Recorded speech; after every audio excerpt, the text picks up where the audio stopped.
Hey guys, it's Luke. Almost 3 years ago, I maxed my main and moved over to old school. But now, I'm back. And this time, we're taking it up a notch. No trading, no GE, and no MTX. This is Runescape Ironman.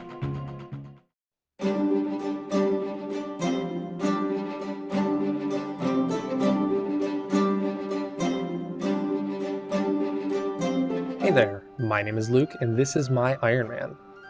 After burning out GP farming on my mains on both RuneScapes, I decided it's finally time for me to try an Ironman account. For those unaware, Ironman's a restricted account type that doesn't allow me to trade with other players, use the Grand Exchange, or interact with microtransactions in any way. With me being the type of player that would never farm their own resources and always rely on buying supplies from other players, and with my current long-term goal being to complete all the quests, this is going to be a whole new experience for me. Just as a disclaimer, I played on this account for a little over 2 weeks before realizing my microphone wasn't recording at all, so I'm going to do some post-commentary, get everyone caught up.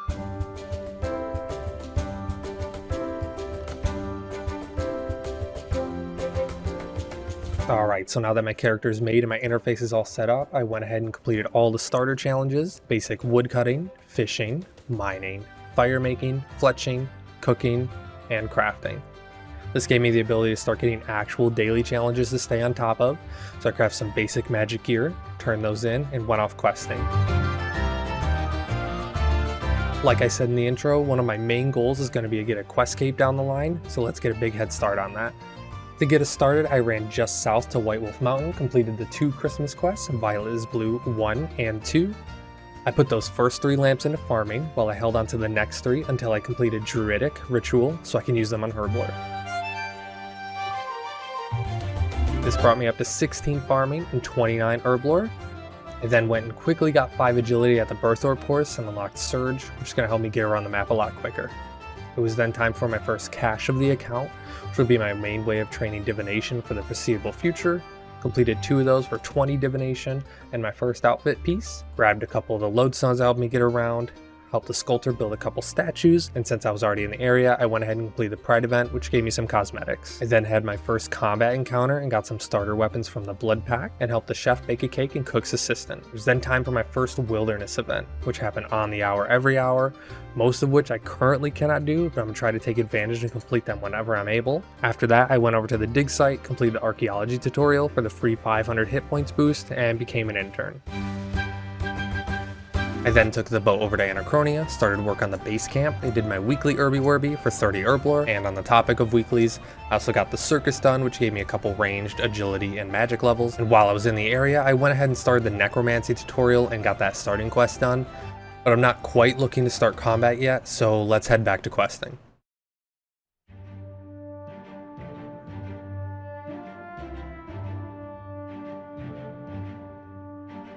Completed Gertrude's cat and started raising the kitten, while I did Death Plateau, Let Them Eat Pie, Wolf Whistle, Restless Ghost, Mists of the Whitelands, Ernest the Chicken, Swept Away, and after somehow dying to a 20-year-old quest boss, Vampire Slayer. I also completed the Varrock History Museum for 9 Slayer and 15 Hunter, then went over to the Wizard's Tower to complete Imp Catcher, Rune Mysteries, Rune Memories, and got my first reward for getting 25 quest points from May's Quest Shop. That gave me 250k and a fortunate component for invention later on. I started new foundations and helped Bill clear out some of the zombies from the fort, but I won't be able to complete it until tomorrow once his shop restocks. There is impressing the locals and Pirate's Treasure complete. In between questing, the one thing I'm making sure to stay on top of is my 2 caches every single day. I want to avoid standard divination training for as long as possible. There's a Shadow over Ashdale and Once Upon a Slime completed. Something I've noticed so far is even the quests with very little or even easy combat are giving me trouble. I'm going to head over to the magic shop, stock up on some gear and runes, and train on trolls for a little bit.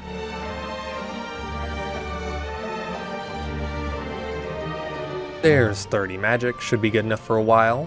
45 divination, and all the way to 40 construction just by building the walls on my fort. I also had a ton of AFK time while I did some work on my laptop, so 61 rune crafting, which is actually the highest quest requirement I'm going to need for this skill, so I can basically ignore rune crafting for a long while. And the next day rolled around, so I was able to complete new foundations, which gives me access to the building and upgrading of Fort Ferentry, and 50 construction. There's 20 Hunter from a Wildy event, Song from the Depths completed, which will give me access to the Queen Black Dragon later down the line, Took down the Demon Delrith and Demon Slayer. And there's 50 Divination, which also got me my final outfit piece. Now with the whole set, I get a 6% XP boost anytime I'm training Divination, with the exception of caches. There's Foreshadowing, Flashback, Fortunes, and Finale mini quests all completed, which allowed me to finish Once Upon a Time in Gielinor. Shield of Arav completed, and went ahead and got the Dimensions of Disaster one taken care of too. I noticed I was getting close to the next quest milestone, so I went ahead and got Death of Chivalry and Heartseeker, which got me to 50 quest points. That allowed me to get another 250k from May.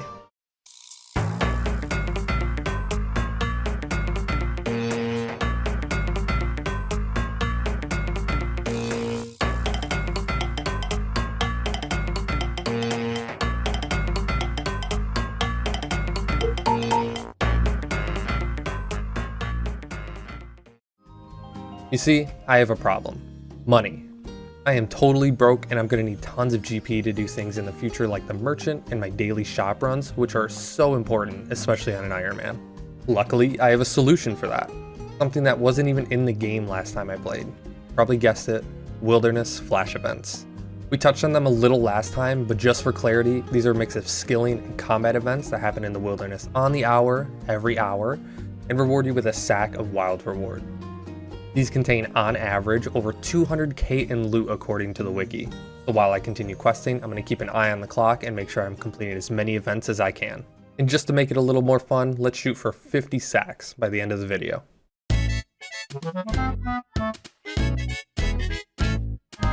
Alright, to start us off, let's continue the Fort for N3 storyline and tackle unwelcome guests. First thing we need to do is take down these zombies at the back of the fort. With only 35 magic, this proved to be a lot more difficult than I expected. I eventually found out I could safe spot them behind these little tree stumps, which actually made this possible at such a low level. After a solid 20 minutes of killing the zombies, there's the quest complete. And now we have access to the Raptor as a Slayer Master, which will actually be extremely useful in my plan to train combat, but I'll touch on that later. There's Goblin Diplomacy and Hazeal Cult complete, and 60 Divination. Next on the list was Plague City, and man, I was blown away at the graphical update since I've last played. Just the atmosphere in West Ardoyne alone is incredible. There's like an actual mountain back there now. Anyway, there's quest complete. And there is Sheep Herder complete for 4 quest points. Big one. Quick little intermission on the quest, but I was able to complete another Herby Werby to unlock the herb bag, which will be huge for the upcoming Slayer grind. Back to Ardoyne and I helped King Lathis tackle Biohazard, and for the next quest, Making History, I needed a Sapphire Amulet which required 24 crafting. Luckily, I had gotten the gold bar earlier from Goblin Diplomacy, so it was just a matter of the crafting level. But that's also pretty simple. We can just head over to the Gem Rocks and the mine north of Al Kharid, and before we know it, there's 24 crafting and the amulet made. Now I can go start the quest, and damn. So apparently having Mauritania unlocked is required before even accepting the quest. I plan to get this done during, but oh well, slight change of plans. Instead, let's head to the Mausoleum, slay the guard dog, and complete Priest in Peril. Now we can head back to the outpost and actually start making history. This took me up to Relica, and again, the area updates are just incredible. And finally, there's quest complete. There's one of my least favorite quests out of the way, Clock Tower. And I decided to go back into the city of to complete Rune Mythos and Killy Row. That way, once I'm ready to upgrade my necromancy gear, I'm free to do so. And there is Fishing Contest complete, which got me up to 75 quest points. So it's time to head to May, get another reward for 250k. And there is the final Wildy event complete for the stack of 50 stacks. Something I didn't mention earlier, but there are special wilderness events, only one of which I can actually complete being the Evil Bloodwood Tree. The rest require combat, which I'm nowhere near ready for. And the special events differ in that they give you a sack of very wild rewards, which contains better loot. I was able to get 7 of them in the time it took me to get all 50, so let's go ahead and crack these open. 50 sacks of wild rewards. So do a little bit of opening here. Got the game sounds on. Open 50, and then I have 7 of the very. We'll save those at the end. But as for the 50, you know, there's only so much that's really useful here. But a notable drop would be the portable obelisk. Help me teleport to the wilderness for events and stuff, even though it won't be too useful until I have the Wildy Diaries done. But for right now, it works. You know, bloodweed seeds would be nice, chins, salamanders, and mainly the money from the salvage. So let's crack open these.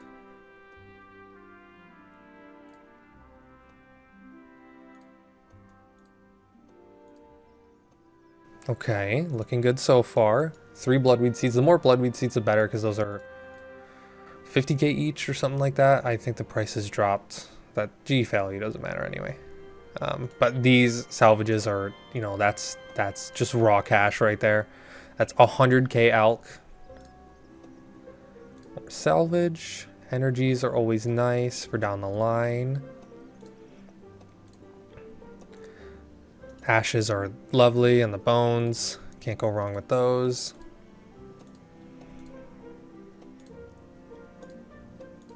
Plenty of chins. I love the chins. The chins will be so nice for later, when I eventually stop scaling and get these combat stats up. Not looking too bad. Obelisk shards are considered, you know, a rarer thing. It's a one-time use to teleport somewhere in the wilderness. Not too useful, honestly. Maybe I'll use it for Slayer or something. Doesn't really affect me in the current state. Up to 60 muddy keys though, which isn't bad.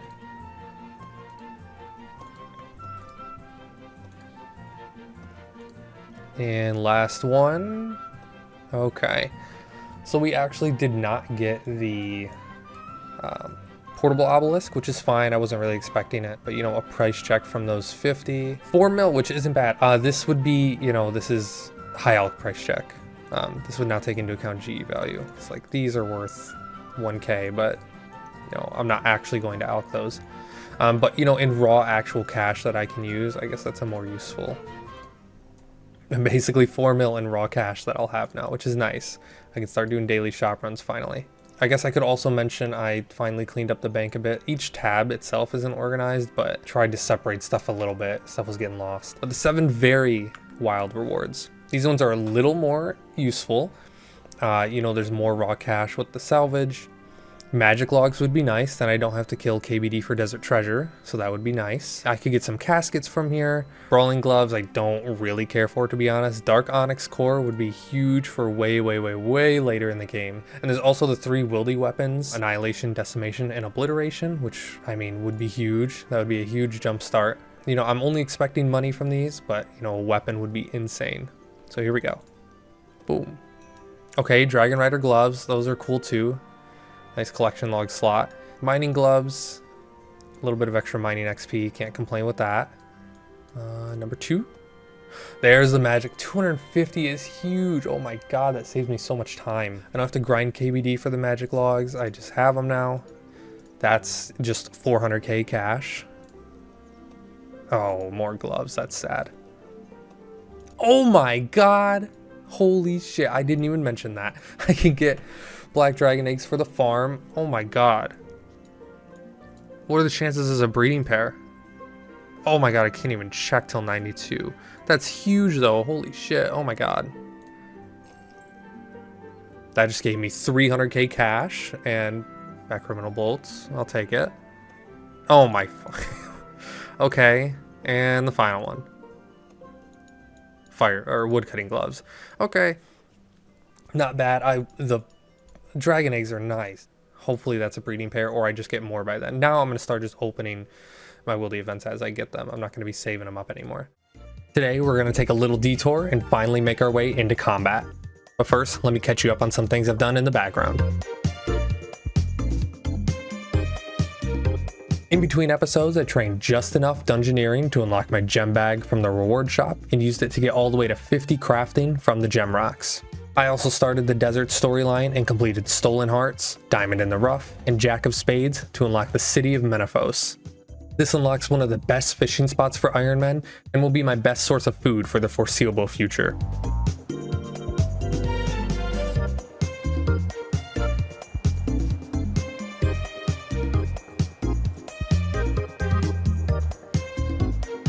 So it has been a couple of days since I recorded. I've just been sitting here fishing AFK in Menaphos while I get editing done. But yesterday the beach event did start, so I'm going to be taking as much advantage of this as possible. Heading over here, we have the dungeoneering hole, which is what I'm going to be spending all my time here doing. It is happy hour right now, so I can continue training. But I am making sure to max out every day. It's usually about 2 to 3 hours, I want to say, before I can't do it anymore. I have no more resets, which is just giving me consistent AFK dungeoneering XP. I know there probably are better things I could do, especially as an Ironman, like construction. But honestly, with the fort now, I don't think construction is going to be a problem. And dungeoneering is a skill I absolutely cannot stand training. Just getting the gem bag was absolutely miserable. You know, dungeoneering was a skill I almost entirely lamped on my main to 99. I absolutely could not be bothered. But there has been that new archaeology dig site that came out recently that I've heard is pretty good for tokens, so maybe I'll get to that. But yeah, today's the middle of the second day of the beach event. It's running for another month. I've already gone from 38 to 49 dungeoneering. I know it slows down a lot in the higher levels, especially as an Ironman. I get like half XP during happy hour. But this is what I'm going to be spending my AFK time doing. It'll be this and fishing. Might do a little bit more mining. I just hit 70 mining, 60 smithing. So those are my 4 AFK skills. So if you see those go up through the course of, you know, this episode or the next couple, you know why.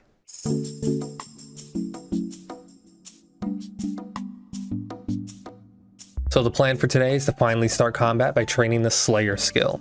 I don't want to just jump into killing stuff right away though, because I have a master plan. 4 key unlocks that are going to be insanely beneficial to the upcoming grind. First item on the list is overheads. Getting to 46 prayer will unlock all 4 protection prayers that I can pop on in combat at any time and will give me a 50% damage reduction to the relevant style. Luckily, in the last episode, we were able to get nearly 700 Infernal Ashes from wilderness events. So all I had to do here was run these up to the Chaos Altar in the wilderness, and before you know it, there's 46 prayer and the first item checked off our list. Small intermission here, but I just noticed we had about an hour left until the monthly reset, so I went ahead and completed my Troll Invasion for the first time. And I wanted to unlock the Giant Oyster D&D, which required Beneath Cursed Tides, which I was missing 2 skill requirements for, those being 30 attack and strength. Luckily, there's a perfect way to get there, Waterfall Quest. And just like that, there's quest complete. And honestly, I think I deserve some props for waiting until episode 3 to complete this quest. That gave us all the quest requirements for Beneath Cursed Tides, which unlocks the Giant Oyster D&D. Just involves me feeding this giant oyster once a month, which lets you come back the following month and claim a free clue score reward. Now that that's out of the way, next up on our list is the Ardoin Cloak 1, a reward for completing the easy Arty achievements. This will provide me with a decent boost to all 4 combat styles, while also giving me a free instant teleport to an altar to recharge my prayer.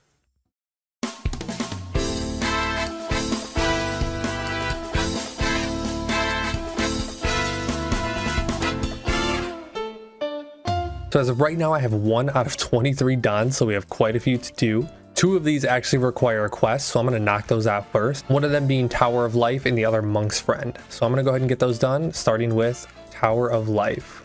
I need to speak to Effigy over here. And unfortunately, it looks like I forgot the beer, so I will be right back.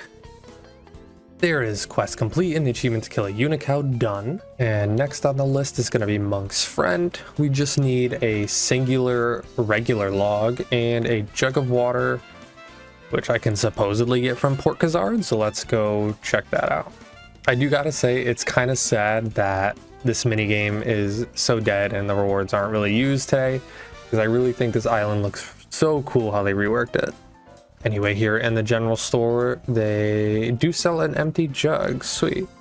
I will go fill that with water and start Monk's Friend. And I believe there actually is another achievement I can get done on my way down here. If I just talk to Larry over here about hide and seek, I believe this is an achievement. Oh, the achievement is to actually spend some penguin points, so I'm gonna have to spot at least 1 penguin. Interesting. All right, well, I will keep an eye out. We'll get that one done later. Run down here, speak to Brother Omad in the church, and let's get Monk's Friend out of the way. It should be a quick one. And not even 2 minutes later, this should be quest complete. There we go, that's Monk's Friend, and the achievement is actually just to pop a balloon. That's actually all the achievements that were locked that involve doing quests, so let's go ahead and knock all these out real quick. 20, 50, 60. There's that one. Let's have the wizard teleport me to the essence mine. Enter the game of Castle Wars to get another achievement, and you pretty much get the idea from here. Just did another 20 or so brain dead tasks, claim my cape and the lamp from the doctor, and we are on our way.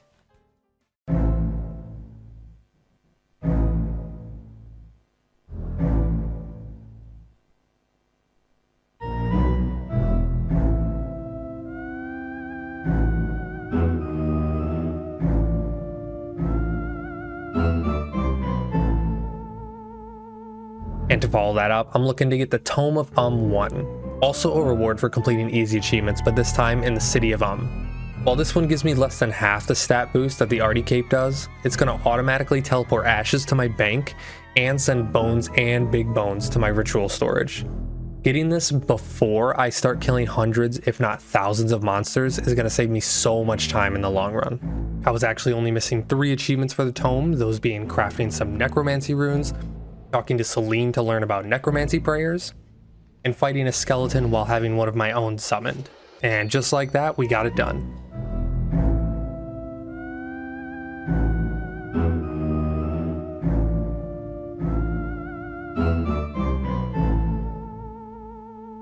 And our final unlock on the list, the Enchanted Salve Amulet. This is going to again give me some decent combat stats, but more importantly, a 20% boost to my damage and accuracy when fighting the undead. And since my plan is to mainly train using the Raptor as my Slayer Master, who has a high chance to assign undead mobs as a task, it's so important I get this unlocked before I start Slayer.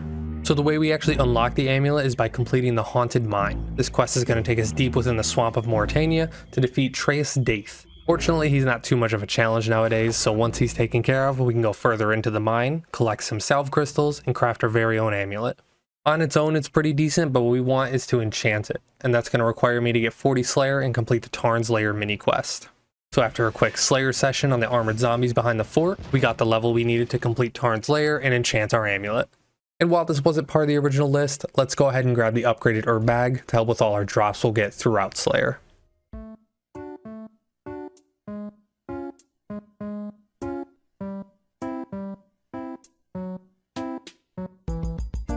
Alright, so it's been like 4 seconds for you guys, but it's been a couple of days for me since I've last gotten to sit down and play. I've done some AFK things in the meantime. I cut most of the gems I have in my bank. I still have about 200 emeralds and 1400 rubies to cut, which this is where the majority of the XP is going to be. But I'm up to 61 crafting now, so lunar diplomacy requirement is completely taken care of and out of the way. Gem rocks are just totally broken. And my other AFK activity has been working on the fort, whether that's, you know, chopping the logs or actually building it. If we look at building statuses here, I'm at mostly tier 2 on everything, except the guardhouse, town hall, and command center. These two I still have to do the quest to unlock, but I'm mostly working on the grove at the moment. I want to unlock tier 3 so I can start working on the Imcando hatchet pieces as soon as possible. That way, in case I go super dry for them, I won't be 99 wood cutting by the time I can actually use it. But anyway, another thing I want to show is how I do my daily routine. So after reset, I log on. I have a preset here specifically for Jack of Trades, which is the aura that as long as I gain XP in 50 different skills within the time limit, I get an XP book I can put in any skill. So I have this preset here. I'm going to activate my Jack of Trades aura, and my 15 skills are Prayer, Herb Lore. I craft my log to get fletching. I have one of every weapon, so I come over here to the bunnies. I kill one of each with the weapons just to make sure I get full combat XP for every skill. And that's already 10 because that's all combat skills, HP, and all that. I come over and chop a tree down here to catch a fish. I rake the potato patch, light the log, cook the fish, and that is my 15th skill. So then I can deactivate and run over here to the loyalty points guy and get my XP tome. And obviously as an Ironman, I'm legally bound to put that book on Herblore. And then since I have Premier Club membership, I can use that to reset it and do it one more time. So that's right now it's my current level, that's 14,000 free or blur XP every day, which is pretty big. You know, as long as I stay on top of that over time, that'll really build up, and hopefully I will have overloads without even trying. And see, this was annoying, but my combat stats still being so low, I can't even one-shot the rabbits with most weapons. It doesn't help that I'm using a bronze 2H, but, you know, we don't talk about that. But the other thing I'm doing, I'm buying packs of gems and insulated boots from both Turiel and heading to Cannabis to Chanza over here. Because they actually have completely separate shops. So I double buy. And my next is to Ardoin to the Farming Guild. These are for invention, by the way. Once I can craft Slayer rings, that's what the gems were for, and then these will just be disassembled once I have invention unlocked. But over here at the farm, I finally built my large pen, so I have cows coming in. 2500 XP a pop is so big. Yeah, right now it's just growing cows. I was doing frogs at the dinosaur farm for a couple days, but I wasn't profiting beans, and I care more about the beans right now than XP. So I'm gonna make that my priority instead. All right, so the plan for today is to get 2 more combat levels and hit 60 combat so I can actually start doing real Reaper assignments. As of right now, I technically can get Croesus, but every time I go there to try and do it on a mass world with, you know, my very low stats, there's nobody there, and at least 2 of the corners. I don't know what's going on. Maybe I'm just playing at bad times. But it just doesn't seem like people do masses anymore, and that really is sad for me, because I, on my main when Croesus came out, I did a couple masses and got absolutely spooned some drops. But please let me know, am I just playing at bad times, or do people genuinely just not do Croesus masses anymore? But anyway, I do want to get those 2 combat levels through Slayer here, but before I go ahead and just hop back into Slayer, I'm still on my very first proper Slayer task, 6. Almost done with it, but before I complete it, I want to get done the smoking kills quest, which will double the amount of Slayer points I get, which will make it so I start getting the normal amount of Slayer points from all my tasks, which is going to require me to do Ixalan's Little Helper. So let's go ahead and pump these 2 quests out real quick. And we're going to need a knife and run to Menaphos so we can get a bucket of sap. Should be able to use the knife on a tree here. Yes, bucket of sap. All right, and we are ready for the quest. I'm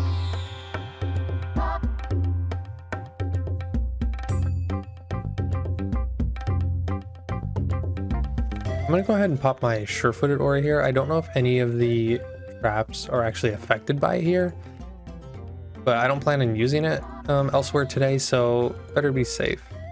Also, bringing food would have been good in hindsight. Actually, it should absolutely help with this, right? Yes, it will. Oh my god. That saves me a lot of time. Oh shit, I did not bring weapons. I totally forgot about this. Wait, I might be fucked. Oh, I'm gonna have to TP. No. Wait.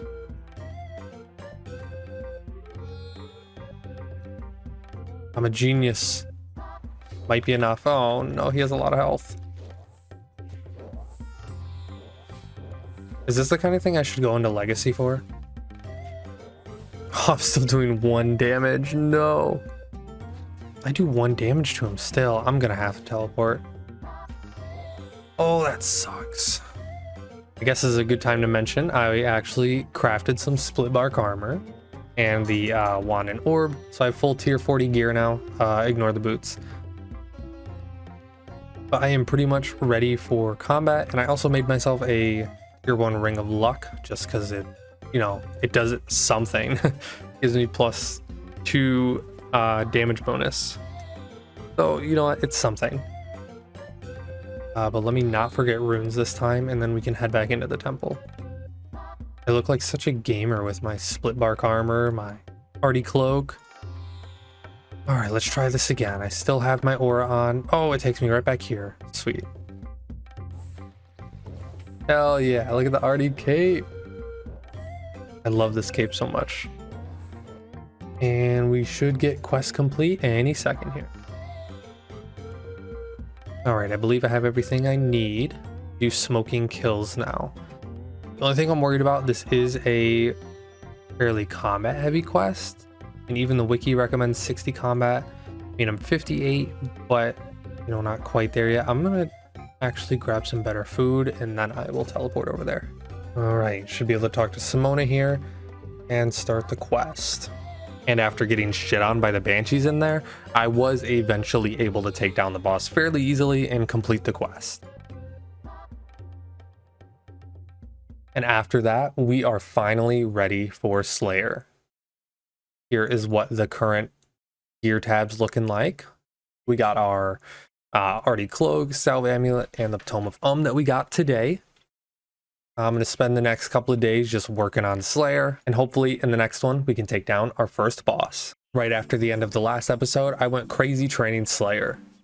Got a lot of greater demon tasks, a couple cool drops, hit 50 magic, and upgraded my weapons to Mystic.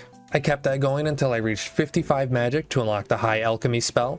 That way I was finally able to turn all the salvage we got back in episode 2 into over 10 million gold. I was also finally able to find enough people in the mass world to complete my Croesus task. Nice, 700k in the chest. Beyond this point, I turned my focus over to necromancy. Did a couple rituals, got my weapons and armor upgraded to tier 50, and as I promised last time, it's time to take down our first boss.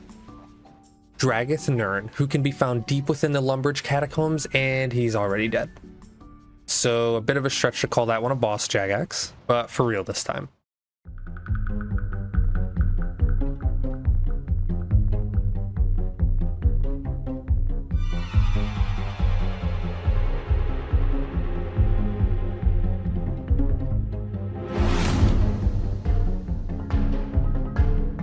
Notable drops from the giant mole include the mole skin and claws, which can be exchanged for bird nests, and a rare chance at the dragon 2H sword, which would be my best in slot weapon until level 70.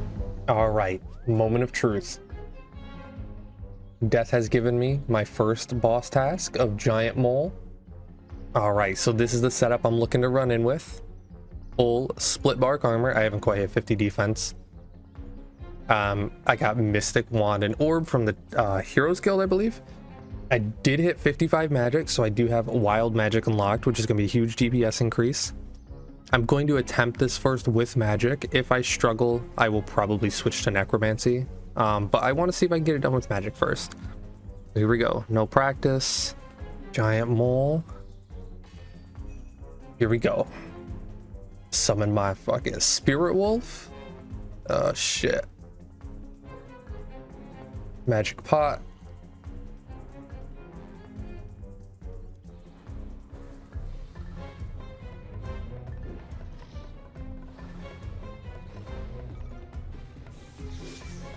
Oh, it's not looking too good right now.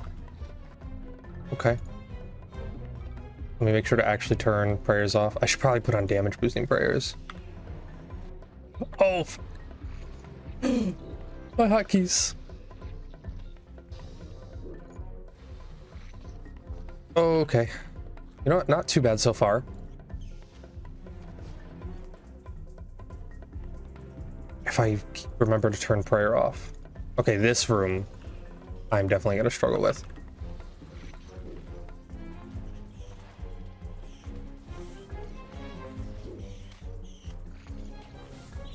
Oh, maybe not.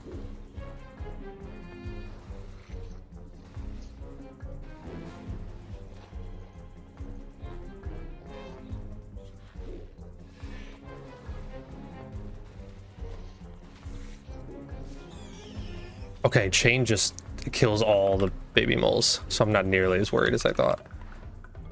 I don't know if I mentioned that in this series yet, but prior to today, I was, or prior to this account rather, I would exclusively play Revolution.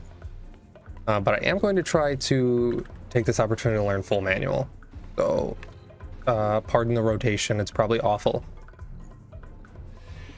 And will be for a while.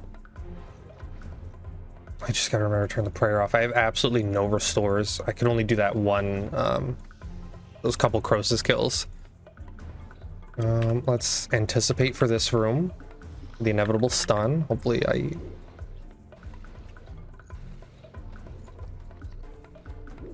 Well, it doesn't help if I just still get hit by it.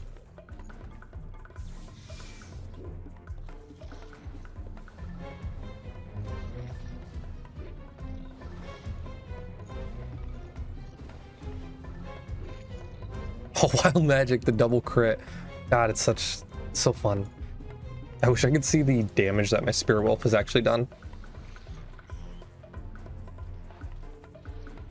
Okay, now we have all mechanics active. Oh, bad time to detonate. Oh, I'm getting fucked by the rocks. Oh, I'm stunned again. Oh, this is bad. This is bad. This is bad. This is bad.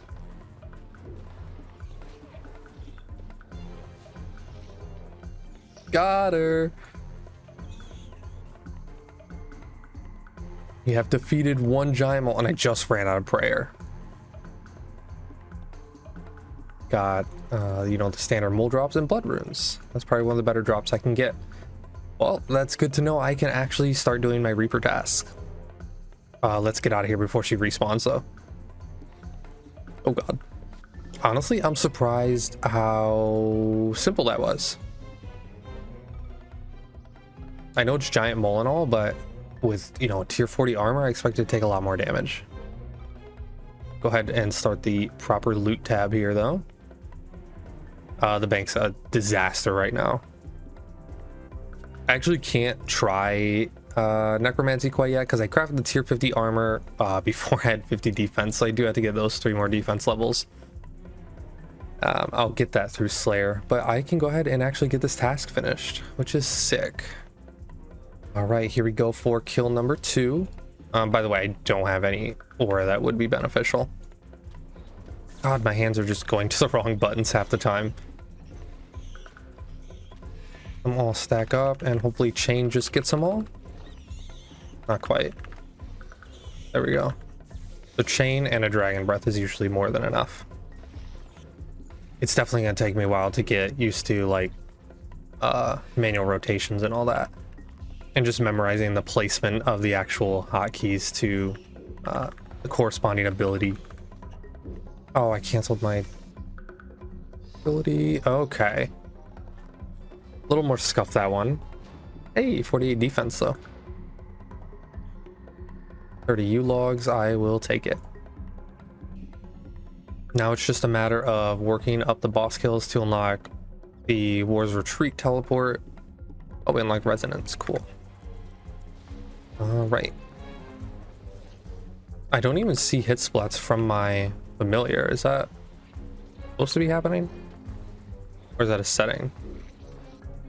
Or is Giant Mole immune to familiar damage and I just had no idea? Not a bad kill. I could honestly start staying for 2 trips. A Ranar seed. I did not know she could drop that. I will take it. Also, if anyone knows, what the hell do I do with all these extra animals? The guys at the farm only buy like a couple a day and I produce way more than I could possibly ever sell. Is this a thing where I'm eventually going to get to selling these, or like what do I do with all these? These are all like checked elder animals I just need to sell for beans, and I have no clue what to do with them. All right, this one I'm doing without a magic potion.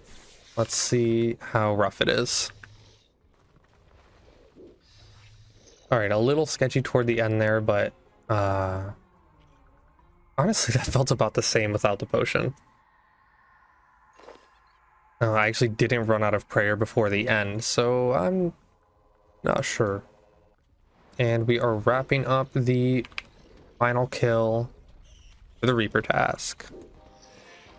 And 49 defense. This is not bad XP at all. And 53 Slayer. The 30 U logs. That is the end of my Reaper task for 8 points.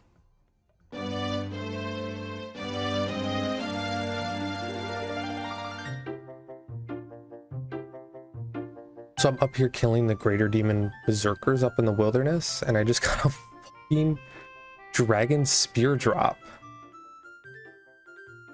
That is insane that I got that. I have my tier 60 weapon now, which is sick. Thanks. All right, so quick little update here. We hit the 50 defense we needed to put on our tier 50 necromancy armor. Got the 50 HP, and we're looking at 54 archaeology. I haven't mentioned archaeology once, but I am at 54 as of now. Archaeology is totally my AFK skill. I will most likely never show myself training archaeology. It's something I do completely AFK, pay zero attention. But I am working towards 56. That's probably where I'll stop for now until I have Invention unlocked, honestly. Just for the Darok relic that, you know, we'll get way later and discuss. Also 70 dungeoneering from just entirely from the hole. We're at 75 div from caches. I think that's all the skills that have gone up recently. But we are here at the fishing guild because I want to buy my first bit of loot from the merchant. The chat is saying 46, and I want to buy. There are a couple of things in here that are useful, but honestly, believe it or not, what the fuck? I don't think it's supposed to be like that. But really what I'm here for, believe it or not, is the Horn of Honor. Oh, I got him just as he left. Nice. The Horn of Honor will actually give me points for Barbarian Assault minigame without actually playing it. I'm gonna just start with Attacker. Also, I guess good time to mention, I do have a solid, I was at a 10 mil cash stack, now I'm at 9 mil. But that was from alking all the Necronium salvage from a couple of videos ago when we did all the wilderness events. Now that that's out of the way, we can do what we actually came here for and get our next Reaper assignment. Ooh, KBD. I don't know if that's possible right now. I have no way of making anti-fire. Right? Yeah, an anti-fire is 69 Herbler. That's not happening. And I'm not really interested in doing Dragon Slayer right now for the shield. Shield would mean I'd also have to use melee, which I can't. I'm going to re-roll it because I could just try. Okay, you know what? There's no reason not to try.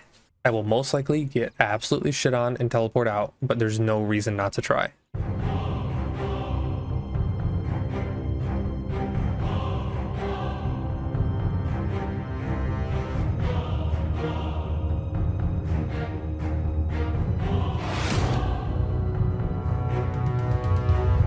Unfortunately, due to this boss being released in 2002, there isn't much in the drops department. Other than a few cosmetic drops and a pet, all the other useful items can be obtained from other sources and likely a lot easier. I will just protect from magic, and let's see. I also forgot about the stat drain. Doesn't drain necromancy though. This could be possible actually. Okay, this is looking possible but not great. There's also poison, which I wasn't ready for. I don't know if I just really overestimated this or necromancy is just more broken than I thought.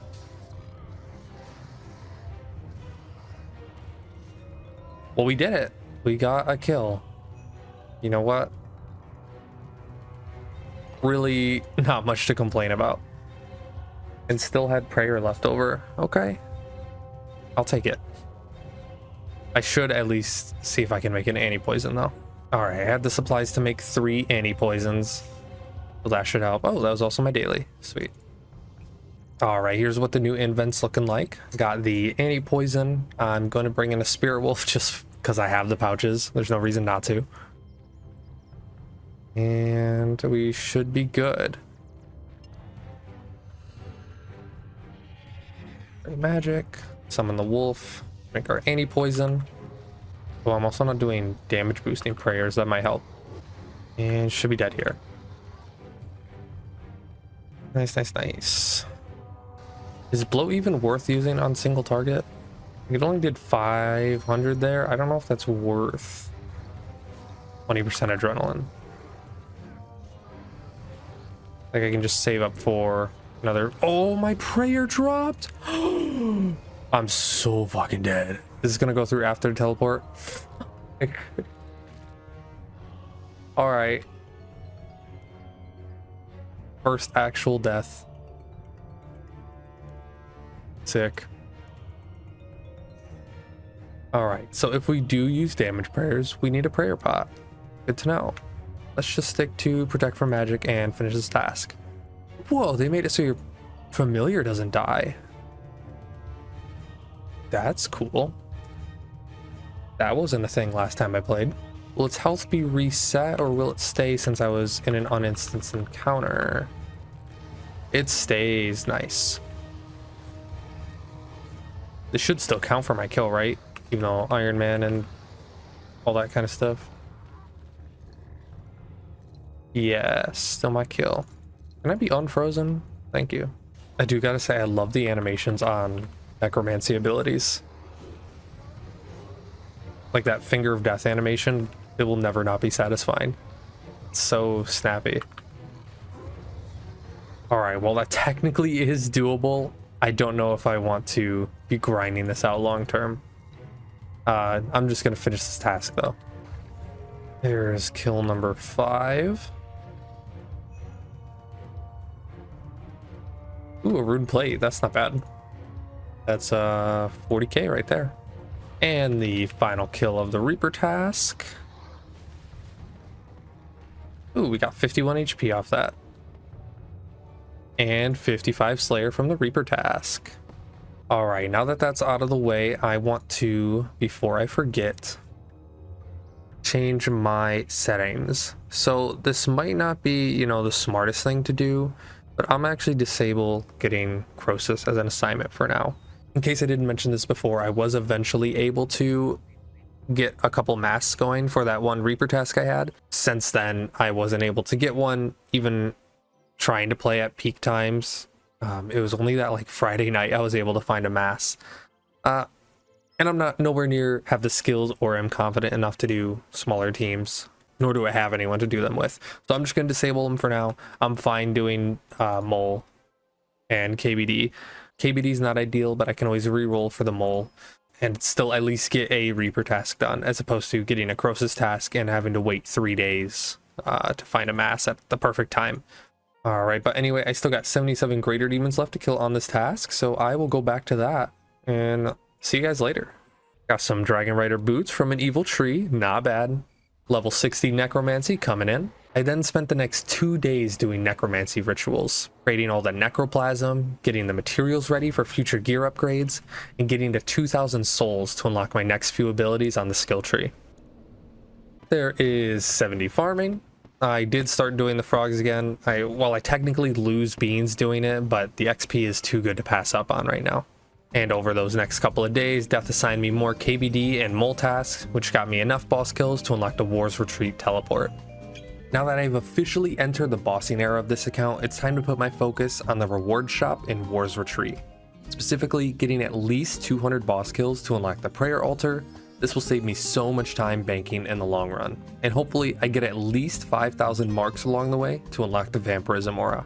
Until then, I've got some skilling to do. There is level 80 necromancy, and I think we are officially ready for Sanctum of Rebirth. Hang on. Let me explain. So originally the plan for today's episode was going to be to mostly focus on skilling and questing, since that's what we've been kind of slacking on recently. But a couple of days into that, I was scrolling through Twitter when I saw this. The requirements for the new boss dungeon, Sanctum of Rebirth, that's coming fairly soon. And what do you know? The requirements aren't too far off where I'm at now. Sure, they recommend tier 90 gear and overloads, but I'm going to go out on a whim and assume that's referring to hard mode. And along with them teasing some pretty forgiving death mechanics in this dungeon, it really got me thinking. I haven't done content on launch in either game in quite a few years. The last time probably being when Carapac came out. So screw it. Massive change of plans. I've put together a plan of action to get this account Sanctum ready in less than a week. Before we get into that though, Death did assign us a new boss to kill today, so let's take care of that. So I am currently just up here mining up in the wilderness at the Necrite Rocks. Recently hit that 70 smithing milestone. So now we are just inching our way towards the 80 needed for invention. And we are so close to 75 dungeoneering just from the hole. I think I started at 38, creeping in on 70 necromancy, looking at 61 slayer. I don't think I recorded any of this, I recently had a zombie task. So I took down some of those zombies that are, you know, just north outside the fort, and oh my god, their drop table. Again, I don't think I recorded it, but I'm just gonna put a picture on screen of this was loot from one task. Those seeds like are those are crazy. That's one task from all those seeds. And I unfortunately don't have my reaction because my microphone wasn't on, but I did get the farming pet. So that's my first skilling pet on the account. The rest of these are, you know, most of them from the summer event that's currently going on. Claudie's the newest one, which is technically a boss pet if you want to count that. We're looking at 2 actual pets that I've earned on this account, although the drop rate on this is pretty easy to get. What we're actually here for today is, if we take a look up here, Death assigned me Calphite Queen as my next Reaper task. And the thing that's going to make Calphite Queen interesting is usually it's a pretty tough boss early game because you need 2 combat styles. But as far as I know, they've made no changes to Calphite Queen since Necromancy came out. So I should be able to just go in with Necromancy and completely shit on this boss. Congrats! Got hit him with the easy pop a balloon for the homie. Does Calphite Queen poison? I haven't fought this boss in so long. Even on old school, I don't touch this boss. It's just no fun. The drop table's so bad. Let's try it though. All right. I think we start pretty magic. So far, so good. Haven't had to eat yet. The ghost is sustaining me pretty well. 1 food used. Okay. Thanks, Necromancy. Ooh, sharks. Want to keep just me and him in the corner, so when I do death skulls, it's not going to bounce everywhere. Oh, my prayer dropped. That's not good. Should be fine. Alright, that kill was a lot more scuffed. My god, look at all the fucking workers coming out. Wait, just for fun.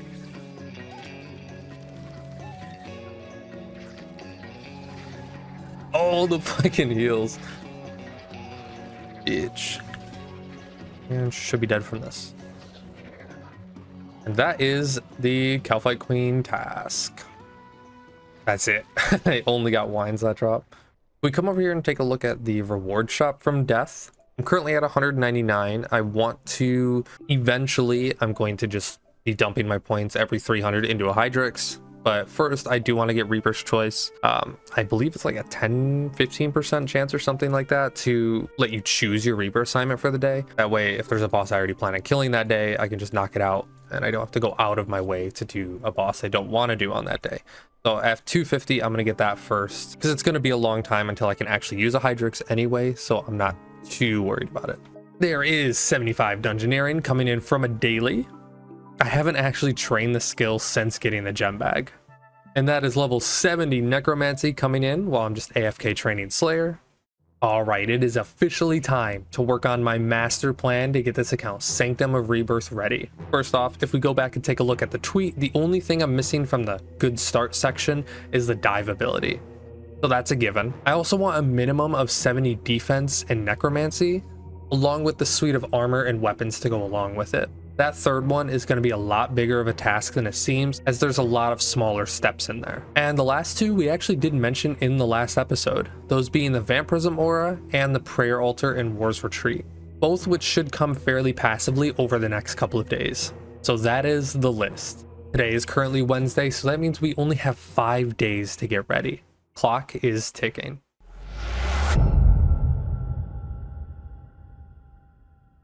First up, the dive ability, this being a reward from the Succession quest. While we do have all the skill requirements, there is another quest and 3 mini quests we need to take care of prior. And just as an aside, usually with bigger lore heavy quests like this, I do want to get more in depth into the story and whatnot, but because we're jumping 20 years ahead for this one ability, I'm going to make this very brief and kind of skip over all that for now. Just know this quest was super cool and I highly recommend actually reading quest dialogue now and then. RuneScape lore is amazing. There is Daughter of Chaos complete, and I came to find out the following 3 mini quests did have some time-gated requirements attached to them. Luckily, the first 2 I had already done just by playing. The last one, however, needed me to earn some favor with these cult-looking guys in the desert by planting a bunch of herbs. So while I waited for those to grow, I tackled Nature Spirit, Lost City, and Fairy Tale Part 1 to unlock the magic secutors. Because if I'm gonna be doing farm runs, I want to do them right. And while I'm at it, let's grab the Scroll of Life from Dungeoneering to save some seeds along the way. Just doing some Slayer while I wait on the herbs to grow. There is 60 defense and another armor upgrade. And we should be good to do another farm run. All right, my herbs have grown back. Let's go ahead and do another farm run real quick. I have no idea what it is about this skill. I don't know why I wasn't doing farm runs sooner. I don't know what it is about this skill. Just doing these farm runs, it's just so, it's like therapeutic in a way. It's by far my favorite skill in the game. I need to start doing these more often. And there really isn't a reason not to, considering how beneficial it is on an Ironman. Oof, that's 2 of my plants dead. But especially once I start doing tree runs, that XP will be so nice. And just something about farming. It was my first, and still is my only 99 in old school actually. I still have the untrimmed farming cape on there. But it is just by far my favorite skill in the game. I can't get enough of it. All right, and that put me at 220 favor. So in about 2 hours, hour and a half, once I do one more farm run, or one more herb run rather, I will be able to continue the mini quest. And just a couple of hours later, there is succession complete and the dive ability unlocked. And there we have 75 necromancy coming in. Ooh, combat level 92. And I did also forget to record, but I did hit 70 defense. I completely went past it without realizing. A little too AFK.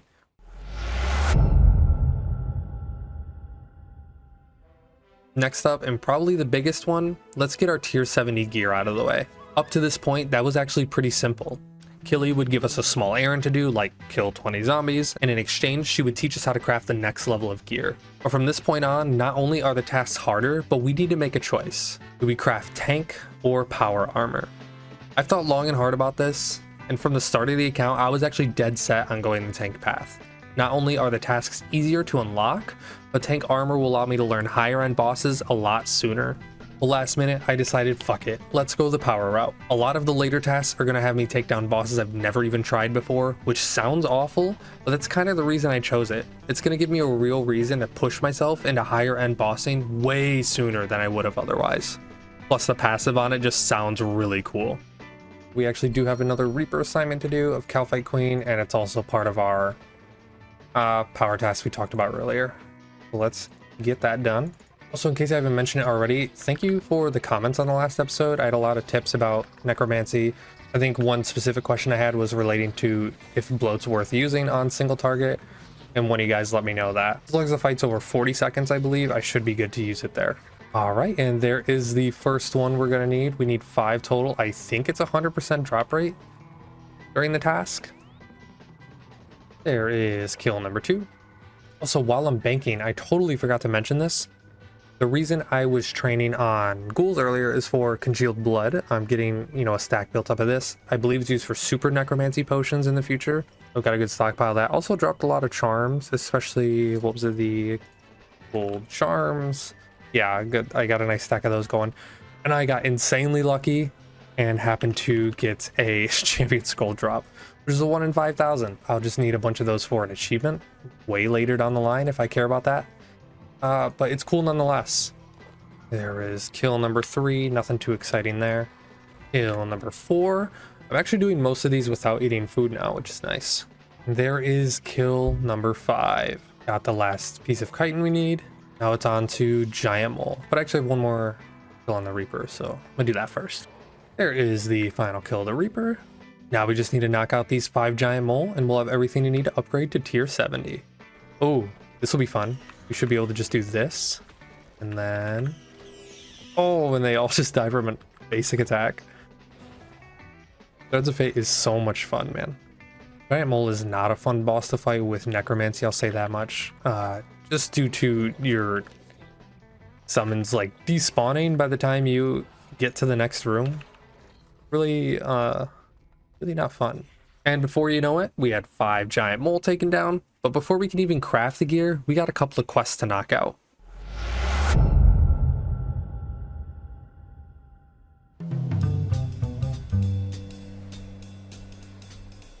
Those being Ghost Ahoy, Vessel of the Harbinger, And finally, Spirit of War to unlock Ermod, who will actually drop all the plates we need to upgrade our gear. And you know, I never did explain the dive ability, but if you aren't aware, this essentially gives us a second surge, but it can be done to a tile that you choose.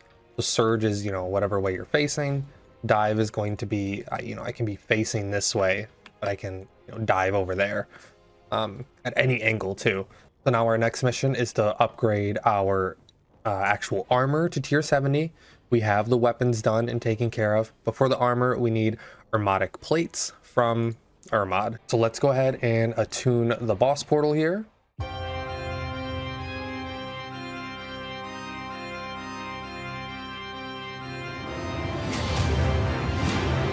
Meet Ermod, the Spirit of War and Lieutenant to the first Necromancer. This is going to be our home for the next little while, as we need several of his primary drop, the Ermotic plate.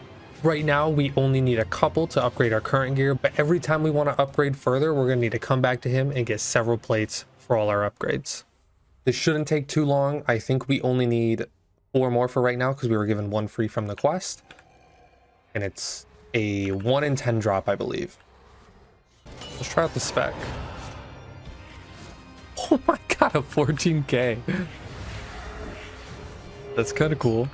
Should I even use Finger of Death now, or is the spec? I don't know what's better. To use stacks on anyway. Oh my god, a 20k. Wait, that's so cool. And I don't even have the power armor yet. I only have the weapons. 15k XP, holy shit. Oh, and we got a plate. First kill. How many tiles do I actually need to step away? I should probably test that. I also really need to keybind my spec. He seems to be actually stunnable, which is cool. Onyx dust, really? That's a drop. Oh, 5. Starting to realize now I don't actually need food for this boss. So let's just keep the drops in my inventory and we'll see how long it takes us to get all 5 plates.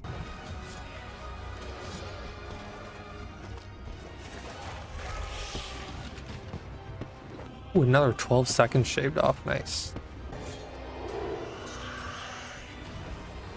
Only 1k. That might be the biggest one yet. 22. Holy shit. That's for sure. Yeah, that's for sure another PB. Ooh, Necronium salvage. That's a 100k drop, man. I can't complain. I'm less than 5 mil cash stack right now. You know, now that I think about it, it probably is worth to upgrade the pieces as I go, because the passive or the death mark is per piece worn. Actually, it's not like a set bonus. Well, it is a set bonus, but you don't need the whole set to get the bonus. And it gives me damage bonus. I do lose the life bonus, so I'm gonna lose 1800 health. But I'm not taking damage from the boss anyway. My armor will go up. I'll just lose the health bonus, but get like 50 damage bonus. You know what? Let's upgrade what we can so far, and we'll be able to see how much the kill times improve, if at all. Well, now there is for sure no going back. We are going down the power path. Ooh, it changes to green instead of purple. Let me get in better lighting. Ooh, I like that a lot. It'll look sick once the full set is there. Oh, it's not gonna match my arty cape anymore. The green on purple doesn't look great. The like tattered shoulder here is cool though. Now I'm getting close to a 50 damage bonus with necromancy. And I have a 2% chance to apply death mark, which is just gonna execute any enemy in the game, any boss even, at what, 30% health? So once that procs, it's gonna look sick. I am already definitely noticing a damage increase for sure. Damn, my Fingers of Death are doing 5k. I swear they did like 2k before. There's no way it makes that much of a difference. Okay, this one for sure won't be a PB. I was just kind of messing around, trying stuff out. Oh, really? You applied Deathmark to the fucking Phantom? God damn it. That looks sick, though. At least we know it works. Oh, it went off! Oh my god, it looks so cool. Ooh, and we just hit 76 Necromancy. Unlocked Living Death, another ultimate. That last kill was also a 17-second PB. 22k again. Oh, and the death mark. Holy shit. Just execute him from like 30k. Necromancy's dangerous, man. It's kind of scary how fun it is. I kind of understand, you know, all the complaints about every other combat style feeling invalidated now. It's really fun. But, you know, I'm not saying that in the sense that it needs to be, you know, toned down. Not that I know enough or, you know, have any authority to speak on that. But I definitely agree that the other styles need to be, like, cleaned up. At the very least, cleaned up. Stuff like with Necromancy, you don't have to press an ability every single game tick, you know.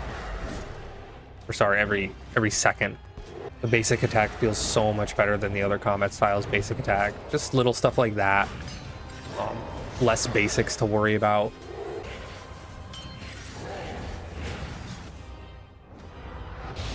Oh my god. That wasn't a PB, but that was a good kill. Pure Essence, 100? That's fucking terrible. Alright, as you can tell by the chat box, it is daily reset time. Currently looking at 15 kills, so really haven't done that much. I'm still on drop rate since I got that one so early. So I'm gonna take a quick break. I have the Reaper task from yesterday still, which is Dagonoth Kings, so that'll be a fun one. And I have the Reaper to get for today, and I gotta do all my dailies. So we'll take probably an hour break from Ermod, and we'll be back. I gotta say, this whole mechanic of like being able to plant multiple seeds per herb patch is ingenious, honestly. I love it. All right, the dailies are complete. Time to get to the Reaper task. My magic preset is that outdated that there's no gear in it. Cool. Let's get that together real quick. This is actually what I was waiting for, so I didn't have to ever take the Dagonoth King path. It's definitely going to be worth it. Oh, this is my one free instance for Premier Club. That's right. Sweet. I did not want to go down the long path to get here earlier, so I was just waiting for it to give me it as a Reaper task. See if I remember how to do this safe spot. And you just get stuck, right? Oh, I go back one more. Wait. This is gonna take a while to do 12 kills, but there is 57 magic from the first kill. No loot on the first kill. Unfortunate. Never lucky. Oh, you know what? I did forget one thing actually. My tome. Sorry, it's called a Grimoire now.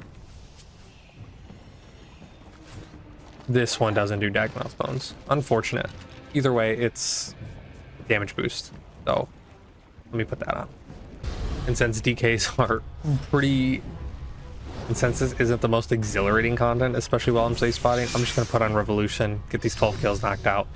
If I get any drops, I'll check in to let you know. No fucking way Prime saw me. There is final kill of the Reaper. Any drops? No, never lucky. There is another 12 Reaper points, and we can get one more task from him for today. What do you got here, Mr. Death? Ermod, I'm gonna kill him anyway. Thank you. Man, that would have been a PB with the execute. I love this fake drop variety. So you either get one tiny Necronium, 100k, two small bladed orichalcum, also 100k, or three rune salvage, also 100k. Nice, Hermetic Plate. Go ahead and get the hood upgraded. Looking much better now. That last one was kill number 19, by the way, so we are still ahead of drop rate. Don't do it, don't do it. Nice. Okay, this could very well be a PB. Oh, let's go. That's such a fast kill. 1.2. Oh, we got the drumsticks. Nice. I haven't even started the quest yet, but that's nice to get those out of the way. We are at 20 kills, and here's how the log's looking. We're at 2 plates and 20 kills. One was at kill number 2, the other at 19, so We're exactly on drop right now.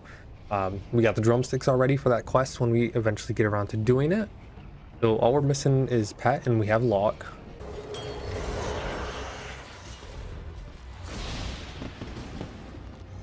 Nice. There is 77 necromancy and another plate. Oh my god, that's only 2 kills later. That's plate number 3 at 22 kill count.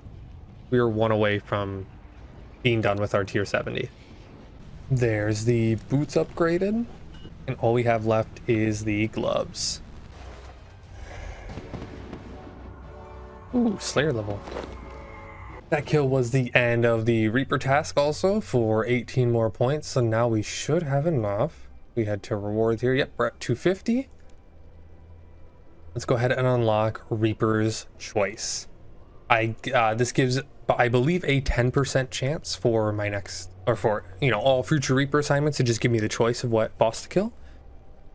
So that's a really good one to just get out of the way. But anyway, we still need 1 more plate, so let's head back to Air Mod. And while I'm unlocking stuff, let's go ahead and check in with Ward. Yep, we have reached just over 100 boss kills. Let's go ahead and unlock the second portal. And we're still about 1,700 marks away from the Vampirism Aura.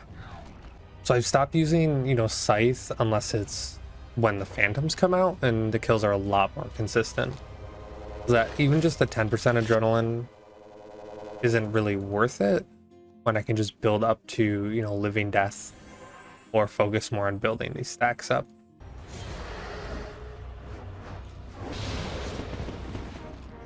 It's getting so consistent now. 133, 134, 133, 133, 152. You know, ever since that one, that was the one I stopped using Scythe on in the earlier phase. And even without the full set, we're pretty much at the point now where we're getting that death mark proc every single kill. Oh, another PB. And I believe that is actually kill number 40. Yes, and we're still at 3 plates, so we are officially dry for our 4th plate. Oh, there is our final plate right after I complained about being dry. I didn't really complain, I just mentioned it. All right, back to the smithy and upgrade our... What? Why no? I don't have runes. Now I have to go do rituals. Kind of ruined my moment here. Well, give me a few minutes. There we go. Now we can make our gloves.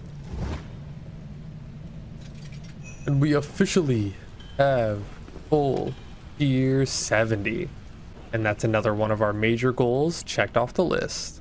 Here was the loot from 41 kills of Ermod though, 880k in Alks, 20 crystal keys, some pretty useful stone spears, I'm not gonna lie.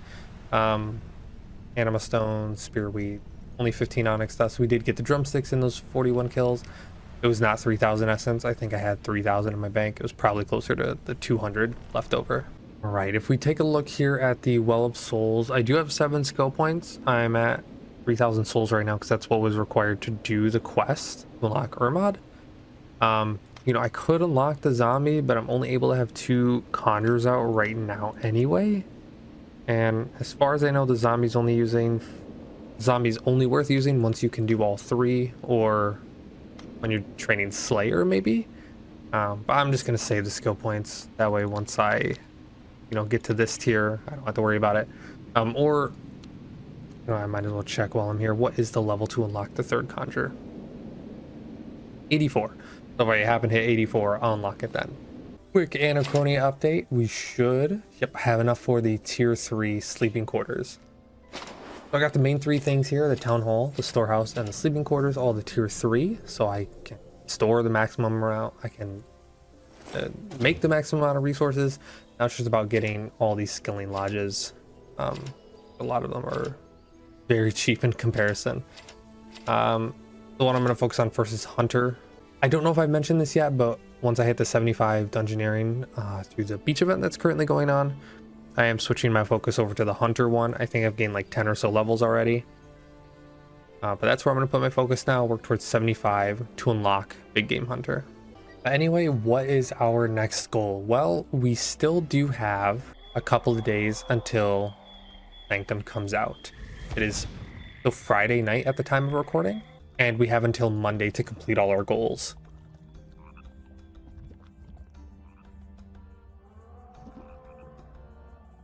What the fuck? I only clicked on the gate. What else could I have been clicking on? Was I clicking past it? I don't understand. Anyway, this one wasn't actually on the original list because I didn't think I would have time, but we got through air mod a lot faster than I expected. So what we're going to do now is head down all the way to the bottom of the Mortani Swamp, down here past Morton, and we're going to do some barrows for a couple of reasons, actually. You know, barrows is something I was going to do eventually anyway. You know, it's the first level of augmentable gear you can unlock that can actually be, you know, augmented through invention. So it's a good boss to get taken care of. But also there is, I believe, a 1 in 100 chance for the chest to drop the Barrow's amulet, which has two uses. One, it's just a really good amulet, actually. The stats on it are kind of crazy. And also I can combine it with one of the items I dug up at level 56 archaeology. Right here, Derek's Memento. I can combine it with this and get my first actual like bossing relic power. As you can see here, deal up to 5% damage the lower your life points are. So when I'm just, you know, camping low health on most of these bosses, I can just do 5% more damage. Barrows will be pretty simple. I don't think it really needs an introduction. Should I even bother with summons here, actually? They should die pretty quick. Anyway, as I was saying, Barrows needs no introduction. It's one of the most iconic bosses in this whole game. You know, in both games, actually. So we'll just take down all the 6 original brothers. I haven't done the quest to unlock the bonus 2. So I'll just take down the 6. Go for the amulet. If I get any actual Barrows items along the way, you know, I will not complain. All right, there's the 6th brother down, and first Barrows chest on the account. What's it gonna be? Well, good thing we unlocked the 2nd boss portal, because now I'm just gonna tune this one to Barrows, because that walk is horrible. And let's run it back. Want to see me one-shot Aram? I didn't think that was actually gonna work. Oh my god, necromancy's crazy. This number 2. Hey, rat. Need to take that. This number 3. I'm a fucking idiot. Where is it? So there's all these benefits you get for, you know, like adrenaline under outside of combat, extra damage in the wilderness, blah blah blah. I'm not getting this because I never added that to the tool belt after the quest. I'm a fucking moron. I just realized my adrenaline was draining, and I was kind of like, that was our 19th kill there, and still no drop on the log. All right, and before I head off for the night, let's go ahead and open our 1 Triskelion. Because I've been crazy. You know what? I'll take it. I will never complain about seeds. Now it's actually after 1 o'clock, so I need to go to bed.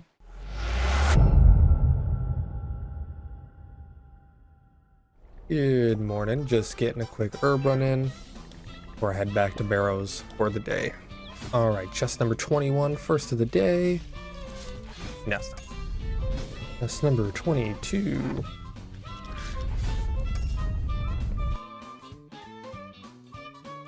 This clip right here, we don't talk about it. We don't talk about it. Don't want to hear it.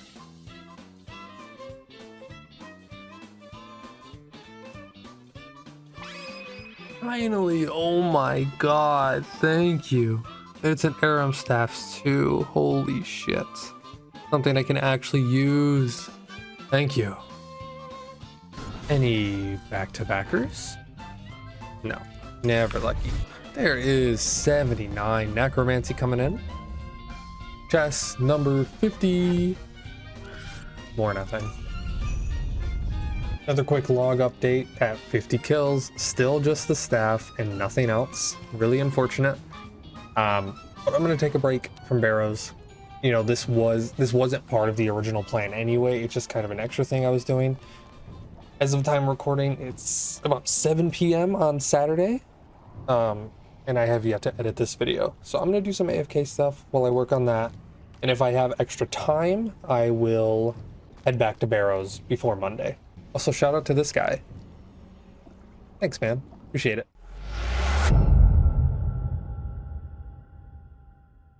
So I have yet to do any more Barrows since yesterday, but today is the last day of the beach event, which means I have a bunch of clue scrolls stacked up.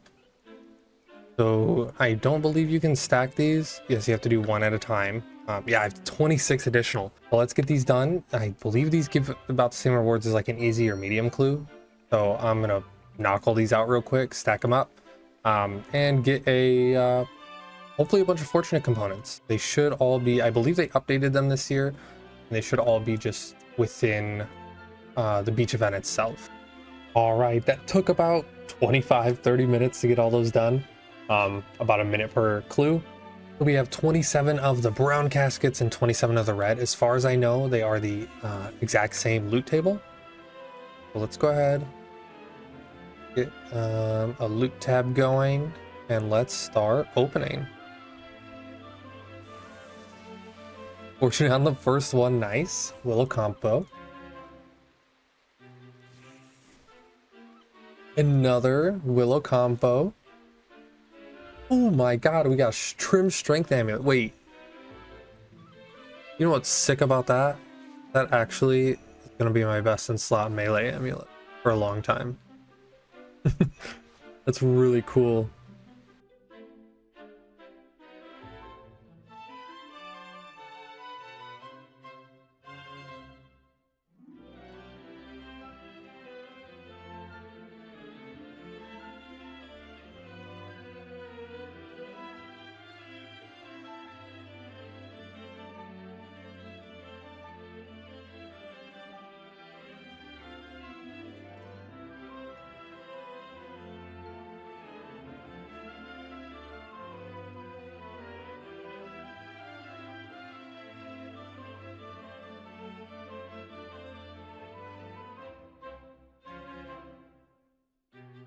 Another one, we got a Zammy cloak.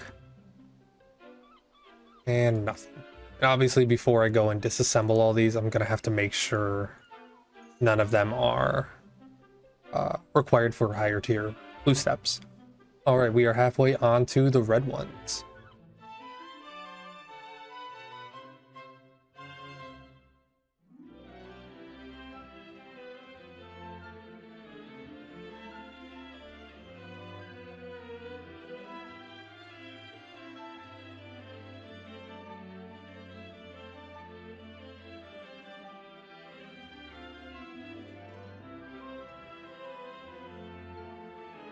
There, we got 3 left.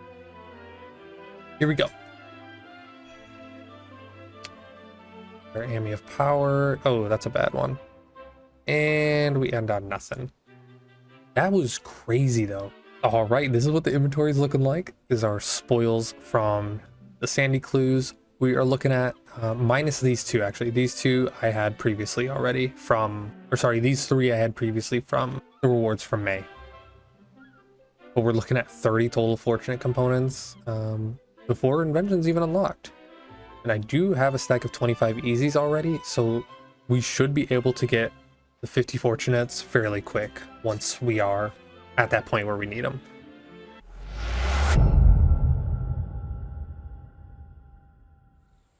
Hello gamers. So it has been a very long day of editing for me, not so much for you guys. I just want to kind of wrap up the video and give a little kind of behind the scenes like life update for you guys.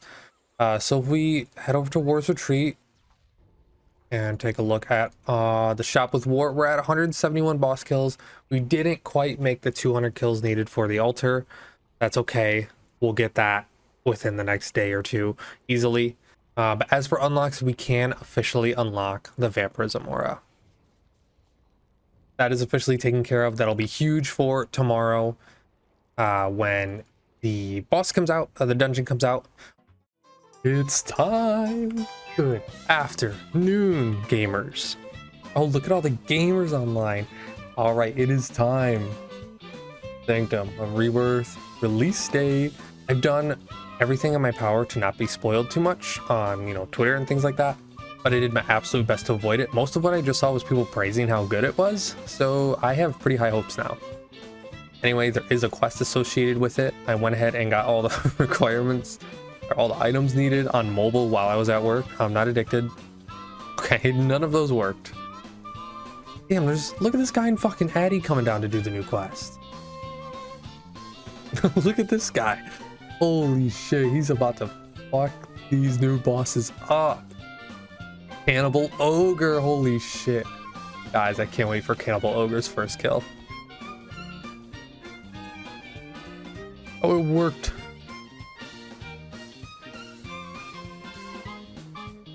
This is kind of cool. Can I do emotes and shit? Aw, lame.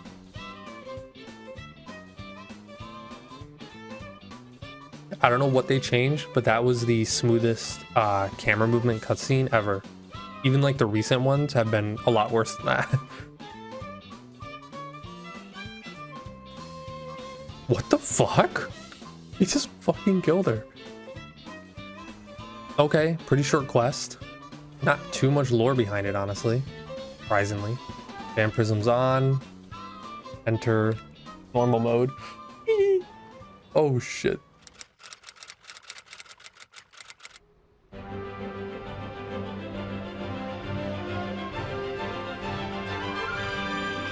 Holy shit, no way! Is how this episode was supposed to go. But in reality... Oh, I fucking stepped back in it. God, that really killed me. Fuck's sake. Why do they both attack me sometimes? I didn't pot. No way. Oh man, this is not gonna be possible. There's just too much. That's so... sad. What just killed me? He can do a melee hit. Fuck's sake. Why can't I kill the scarab? No fucking way. Come on. It's not looking possible. Oh no. So yeah, I got a little overconfident with the goal in my last video. And I'm sure there are some god gamers out there that could easily do this with my stats and gear, but I'm obviously not one of them. I didn't just give up right away though. I did spend the next couple of days doing attempts, and I even thought just getting some slightly better stats and gear would help. I mean, I'm still using a Ring of Luck for fuck's sake. I farmed wave 4 of Zuck for Toggle, bought an Obby Cape, got 80 defense, and even trained my magic to enchant a Ring of Wealth. That's just how desperate I was to get a kill for this video. But even with that, I was no closer to getting a kill. So what now? Good question, because I didn't know either. I actually nearly burnt myself out of this whole account over this goal I failed to accomplish, and I was even embarrassed and kind of dreading having to put up another video after that. So I just took a couple of days off, came back with no real goal in mind, and just started doing my favorite thing in the game, quests. And that really got me thinking, there are some pretty major unlocks I've just skipped over rushing this boss I was nowhere near ready for. So I gave myself time to think about it, and you know what? I made a mistake. I set a really ambitious goal I wasn't even sure I could accomplish based off info that I didn't have, and I was just trying to rush to the destination without actually enjoying the journey. So let's take a couple steps back, cut our losses. I'll admit I made a mistake, and we can move on, continuing as normal. So with that in mind, I realized I never did any of the penguin quests yet for the weekly. So I did that entire quest series, got all the unlocks, trained my magic level up to 60, and I started realizing, hey, I really need some fairy rings to get around. So there's Fairy Tale Part 1, 2, and 3 all completed. Still doing my farm runs, by the way. I love them. And while we're on the questing grind, let's get the atrocity known as Elemental Workshop out of the way. Almost notoriously the most miserable quests in the game. And just for the record, 1 took me 4 minutes, 2 took me 10 minutes, 3 took me 38 minutes, and 4 took me just over 40 minutes to complete. And that was with all the materials and requirements prepped beforehand. And that actually perfectly got me to 150 quest points, which is a massive goal for Ironman, as it allows you to unlock Vanquish from the quest shop, a tier 75 weapon for the 3 main combat styles. And to be honest, I actually didn't plan on getting this at all on this account. But honestly, I found that rushing only necromancy is a sure way to burn yourself out of the game. And with that being said, I'm going to start putting some focus on other combat styles moving forward. And one last unlock before we wrap up, let's complete Broken Home. And let's do it one more time for the speedrun challenge and get the Asylum Surgeon's ring, which will be my best in slot PVM ring for the foreseeable future. Hello everyone, welcome back to the Ironman, and there is 75 Herbler coming in from my Jack of Trades. In the last episode, we punched a little higher than we were quite ready for while trying to rush straight to the end game. Obviously, that failed, so today we're going to take a couple steps back, reevaluate, and have a nice plan moving forward. But before I get too into that, it's kind of in the mood to quest today, so there's Creature of Fenkenstrain and Underground Pass complete. I highly recommend getting the Sure-Footed Aura before doing that one. So here's something kind of odd. I really wanted to get the Wilderness achievements done to make teleporting to my farming patch for the herb runs easier, and apparently I've been playing Ironman mode for 5 years already. Just to be clear, I really did make this account for this series at episode 1. I think what happened is I used this account for old school in the past, but never logged into the main game with it. I don't know, not that crazy, I just thought I would share. Kind of on that topic though, it is kind of crazy I've been playing this account for as long as I have without having Kingdom unlocked. So let's fix that real quick. And to do that, we're going to need to complete Fremennik Trials, Throne of Miscellanea, and Royal Trouble. And I'm going to assign the workers to collect maple and mahogany logs for now to help out with construction, but I might change that later. And while we're at it, let's rip this troll's head off and complete the Fremennik Isles to unlock one of Runescape's most iconic helmets that sadly we're probably never going to use.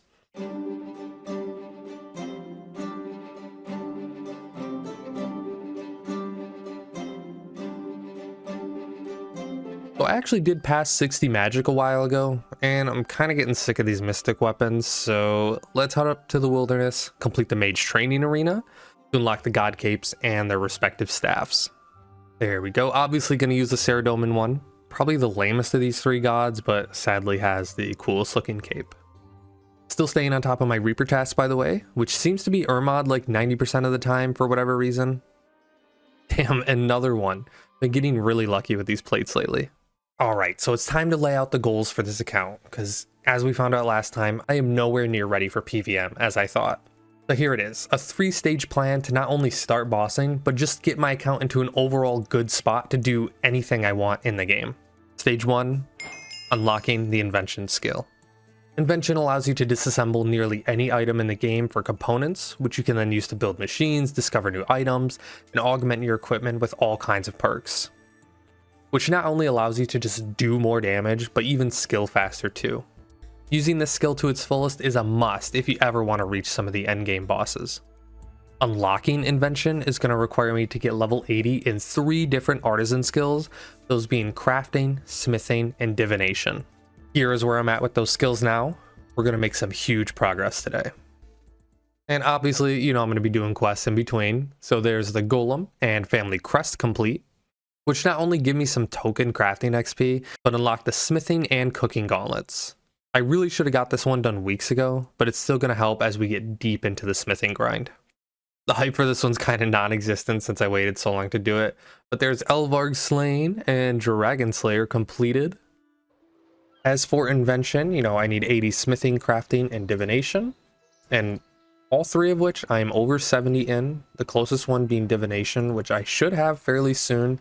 In case I didn't show it earlier, I've been taking advantage of the core hunting friends chat. Anyway, that's kind of popping off right now because it is double XP for main accounts. As an Ironman, you know, I can't participate in the double XP part, but the fact that people are hosting those parties way more often during double XP, I can take advantage of that. So I should have 80 by the end of the week as long as I pay attention to when those parties are happening. Smithing, I think I should have that banked. I think I have almost 1,000 nechrite banked. So I should be able to get 80 off that. The tricky one though is going to be crafting. I've cut all my gems. Let's head to the bank right here and I'll show you. I have over 5,500 sapphires, 3,300 emeralds, 2,200 rubies. And in the meantime, since, you know, I'm not going to always just want to sit here in AFK smithing, divination, and crafting, in the meantime, I will be working on barrows. I have done a little bit of kills since last time. I'm at 60 kill count now with no more drops. Just for an FYI, killing 6 brothers makes it, I think, a 1 in 14 to get any item. So I should have several by now. But nope, just the Aram staff. I can only hope we don't go 200 or 300 dry for that amulet. Quick update from last episode, but Kingdom already managed to give me enough logs to build the tier 3 grove.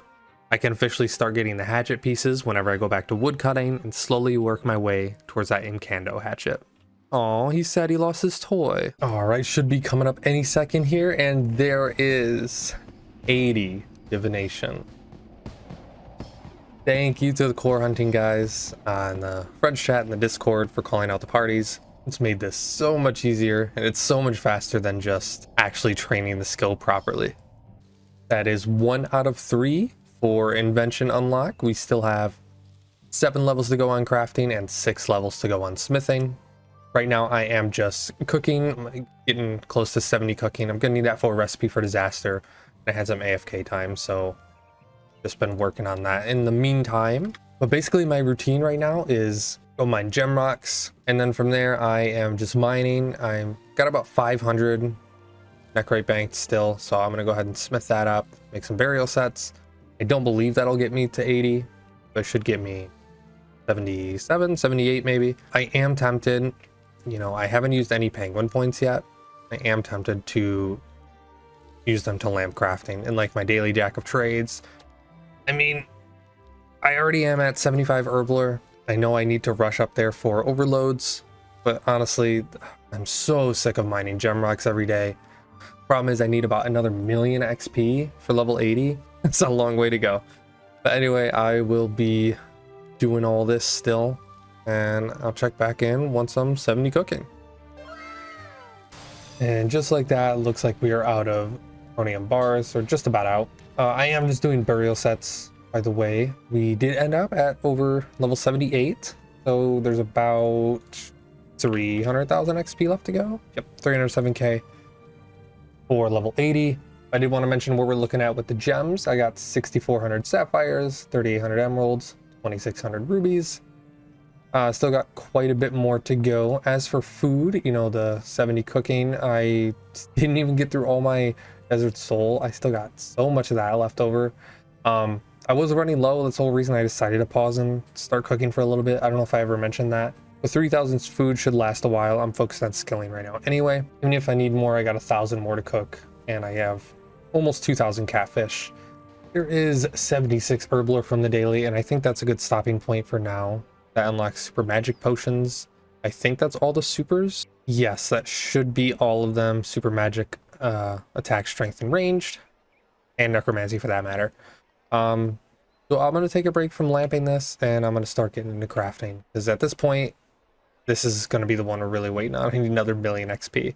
Hey, there is 81 defense. Barricade unlocked. Not bad, not bad. I'll take a plate, though. Okay, I will take another plate, though. That's so weird. That was 2 kills in a row without my death mark going off. Both of them happened to drop a plate. Quick log update on Ermod. That was actually my 15th plate, and I just barely passed the 100 kill count. Way above the drop rate on those. And you know, while I am putting my focus on crafting and smithing at the moment, I don't want to just sit around and mine all day. So when I'm able to put full focus on the game, I'm going to get some more quests done. Speaking of, there's Monkey Madness complete. Jagex, please put MM2 in this game. It would fit so well. Alright, I'm getting impatient. I only recently unlocked penguins, but already have 73 points built up. So let's go ahead and spend them all on crafting. And that actually put me all the way to level 76 and nearly 300,000 XP gained right there. I know this is a little random, but I had these mimic tokens just staring at me in the bank, so BRB. Alright, 3 aggression scrimshaws, not bad. Those will be nice for Slayer. I've officially become a hero in Runescape. How cool is that? Doing my first ever bit of melee training for Legends quest, which requires 50 strength. Hello. Alright, this is a little crazy. I was just smithing here in the workshop when a J-mod showed up. I was only on my laptop at the time, so sadly I didn't get any footage. I just have these 2 screenshots. I decided to save this moment till I was actually back at my computer. Been a good 6 to 7 hours of mining and smithing today, and there we have it. 80 smithing coming in. And now we just have Well, one, we have Bane unlocked, which is nice, and Obsidian. That's actually pretty big. But more importantly, we're only one skill away from having Invention unlocked. I don't have very many gems to cut, so it's going to be pretty brutal. I'll probably be spending the next 2 or 3 days mining gems at this rate. Unless I can find something else I can do in the meantime. Also, shout out to this guy. Thanks, man. I've finally managed to save up enough beans for the trapper. Now I can send Adam off every 6 hours and he'll bring me back a random animal for my farm. As long as I stay on top of this every day, I should be able to, you know, get some spiders, chinchompas, hopefully some pack-yaks for the farm. Yet another Ermod Reaper done, and that actually puts me at just enough Reaper points to get my first Hydrix. I have absolutely no use for it yet, but it's exciting nonetheless. So I'm just doing a bit of Bainite mining. I'm going to upgrade my pickaxe before I go back to gem rocks for the crafting XP. But cool message in the chat, I've earned all the golem fragments I can to make the outfit pieces. So once I have Invention unlocked, I can just, assuming there's not a level for it, I honestly don't remember. Level 20, okay. So once I'm level 20 Invention, which won't be long at all, I can make the full mining outfit, which is sick. So another thing I just thought of quickly before I get into cutting thousands of more gems, I don't know if I recorded it, but today was another merchant. I went and bought some sacred clay, and I can actually use that. I should have enough here. See this guy? I should be able to go down here and buy, yep, I can afford 2 pieces of the crafting outfit. So let's go ahead, get 2 of those. And that will provide me with 2% more crafting XP. It's not a lot, but it's something, anything to make this grind just a little bit shorter. Ooh. Shit. Okay. Varric's Helm. Probably the worst piece of melee armor I could have gotten, considering I have, you know what, it's not that bad. I forget Helm of Nate does not give damage bonus in this game. But Varric's Helm, just, holy shit, man. I can wear it now, actually. Look at that. We gaming. That might come as a random surprise. I was just doing some barrows because I was sick of mining gems. I want to take a break while I'm actually playing and not AFK. We finally got our second item on 62 kill count. Aram Staff, again, really good for the first one. Varric's Helm is not bad though. Still hunting for the amulet. Other than that, any top legs or weapon is really what we want, because those are going to be gear that's actually augmentable with Invention. That's the goal. Again, I'm just going to keep going and we'll see where we end up. Oh, fuck, man. God damn it. 4 kills later. What a fucking terrible log. Oh my god. Well, we gotta at least go for the back-to-back. That's just like an elk. There's absolutely no use for that. I don't think they give good components. Didn't have OBS open like a dumbass, but there's 78 crafting from Jack of Trades. I've officially become a legend in Runescape. How cool is that? And that got me over 175 quest points. What's it gonna be? 500k.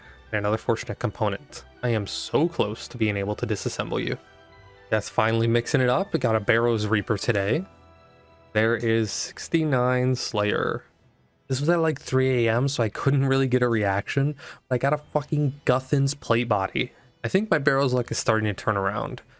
I believe this is actually my first piece of augmentable armor, not just from Barrows, but in general. I promise I'm actually cutting gems in between these clips, not just lamping. It just so happens that 79 crafting here is also from Jack of Trades.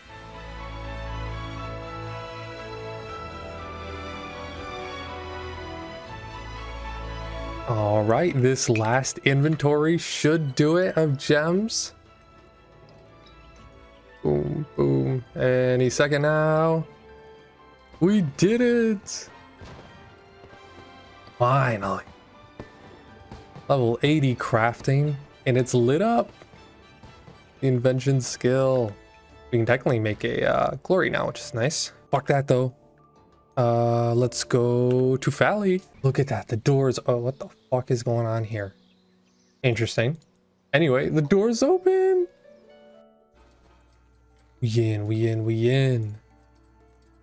What's going on, Doc? So now we can discover things. I love this so much. I was so sad when I was nothing left to discover on my main. Where the fuck is the perfect? There it is. Boom. Charge back. And this is the big one. And officially disassemble things. Now we can make our first augmenter. And he's gonna force me to use it on flowers, unfortunately. There's the invention tutorial. Sweet. And before I go any further, I actually have some free XP to claim. So I believe finishing the penguin quest line actually gave me access to, or rather gave me a invention lamp. Back to the freezer, maybe? Aha! 10k invention XP! Let's go! Our first milestone, level 10 all skills. Oh, that's huge. All right. Oh, this is exciting. Oh, there's so much I can do now. I think it's time to just rush, 70 magic. I can augment that Aram staff. I think that is the play here. And then I will use that to camp DKs, because I still need a dragon axe. That's why I haven't touched woodcutting in forever. Augmenters are the rough part. That's going to need energy. You know what we can finally do? Invention tab. This is everything that needs to be disassembled. A 950 insulated boots I've saved up. Let me get all the fortunate components out, because that's going to be the fun part. I think that's all of them. So let's go ahead and disassemble. Should get fortunate component from everyone. And that is all of them. We take a look. We are at 31. And I have yet to do a clue scroll on this account. I'm just about fully stacked on easies. I've been doing them very minimally as I fill them up. I got all this stuff to disassemble. There's just like old gear and stuff I don't need. Bunch of like iron salvage. This should just be tons of like blade parts and things like that. But I want to get one thing augmented before I end this episode. So let's work on that. So I believe just this stack of shield bows should give me everything I need, assuming I don't get junk every single time. All right, all we're missing is the enhancing components, which I believe are just gems, which, you know, no shortage of there. Oceans, glass, jewelry specifically, huh? Hey, there's level 12 invention coming in. Okay, we can make an augmenter. Our first actual one. Sweet. And I can make a single divine charge. Now with invention officially unlocked, we're going to need some weapons to augment. And since I don't have siphons unlocked until level 27, I'm going to be okay with disassembling those items and deleting them forever. While a permanent solution for that is still ways off, I do still need the amulet from Barrows anyway, so we pick up a couple weapons along the way. That'll be perfect. But before I end this video, I do want to equip an augmented weapon, so let's get these 5 magic levels real quick. We can equip that Aram staff. And obviously, you know that's going to involve me doing quests. And before I get any comments, I know I can augment my tier 70 Death Guard. But I'm not really in the mood for necromancy right now. Plus, I'm nearly out of ectoplasm. And I really don't want to go do rituals right now. And at this point, we're only 1 level off of 70 magic. So let's just get that real quick.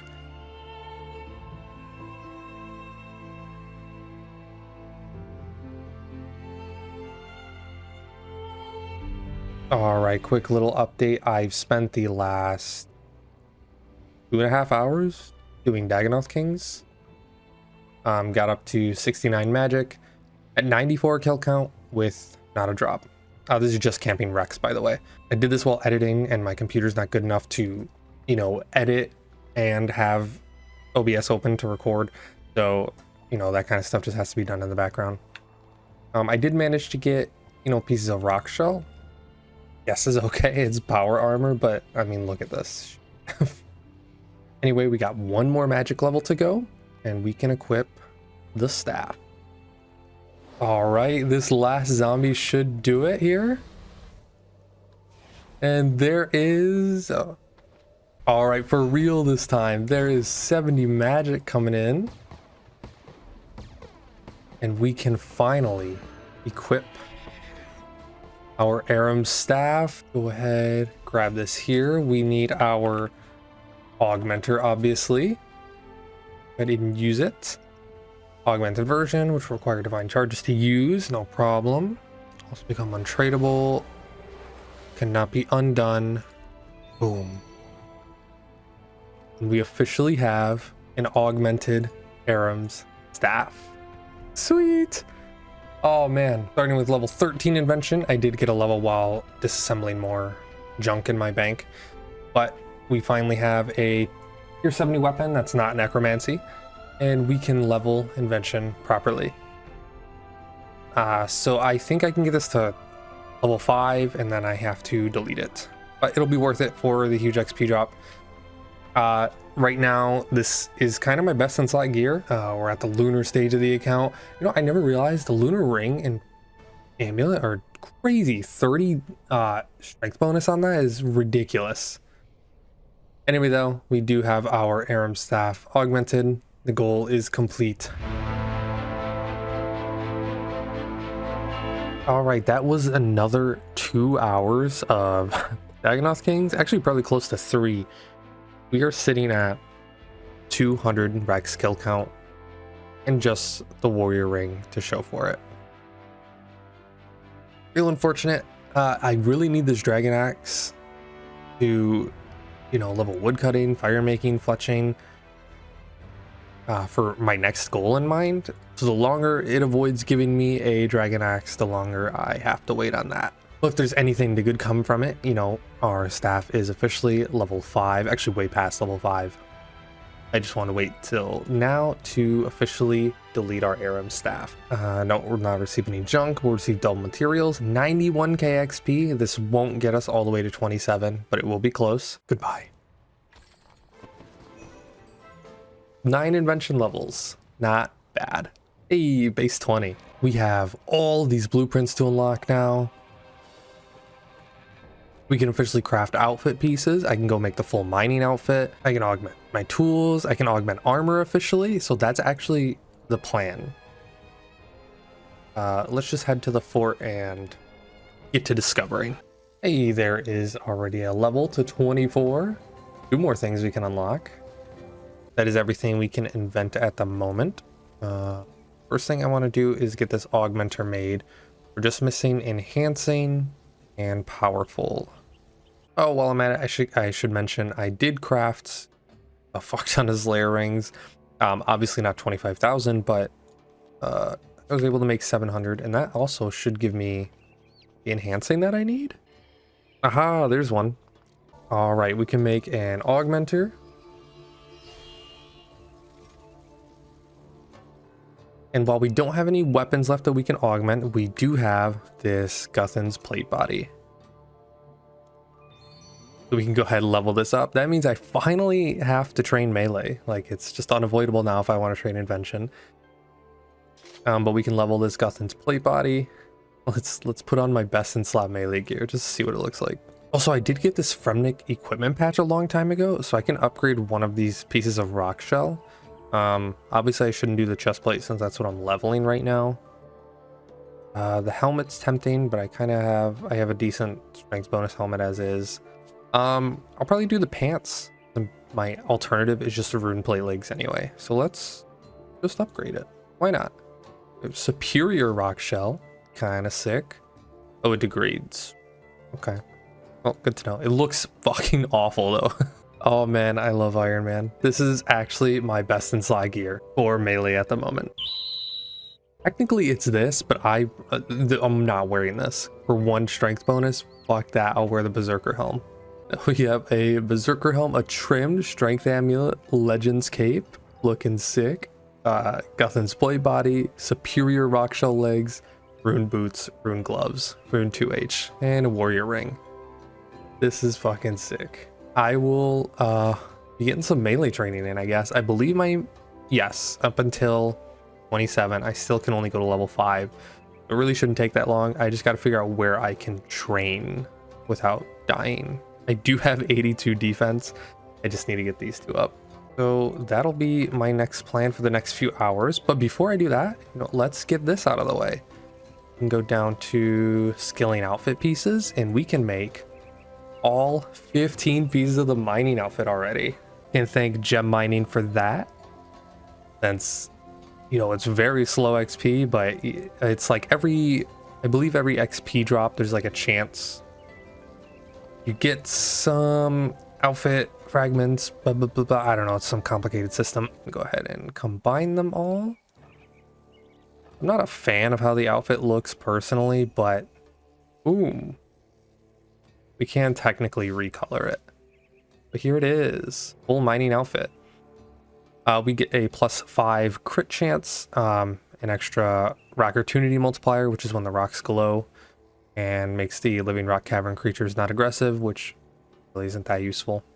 But we can recolor it, if I just want a green, I can do that.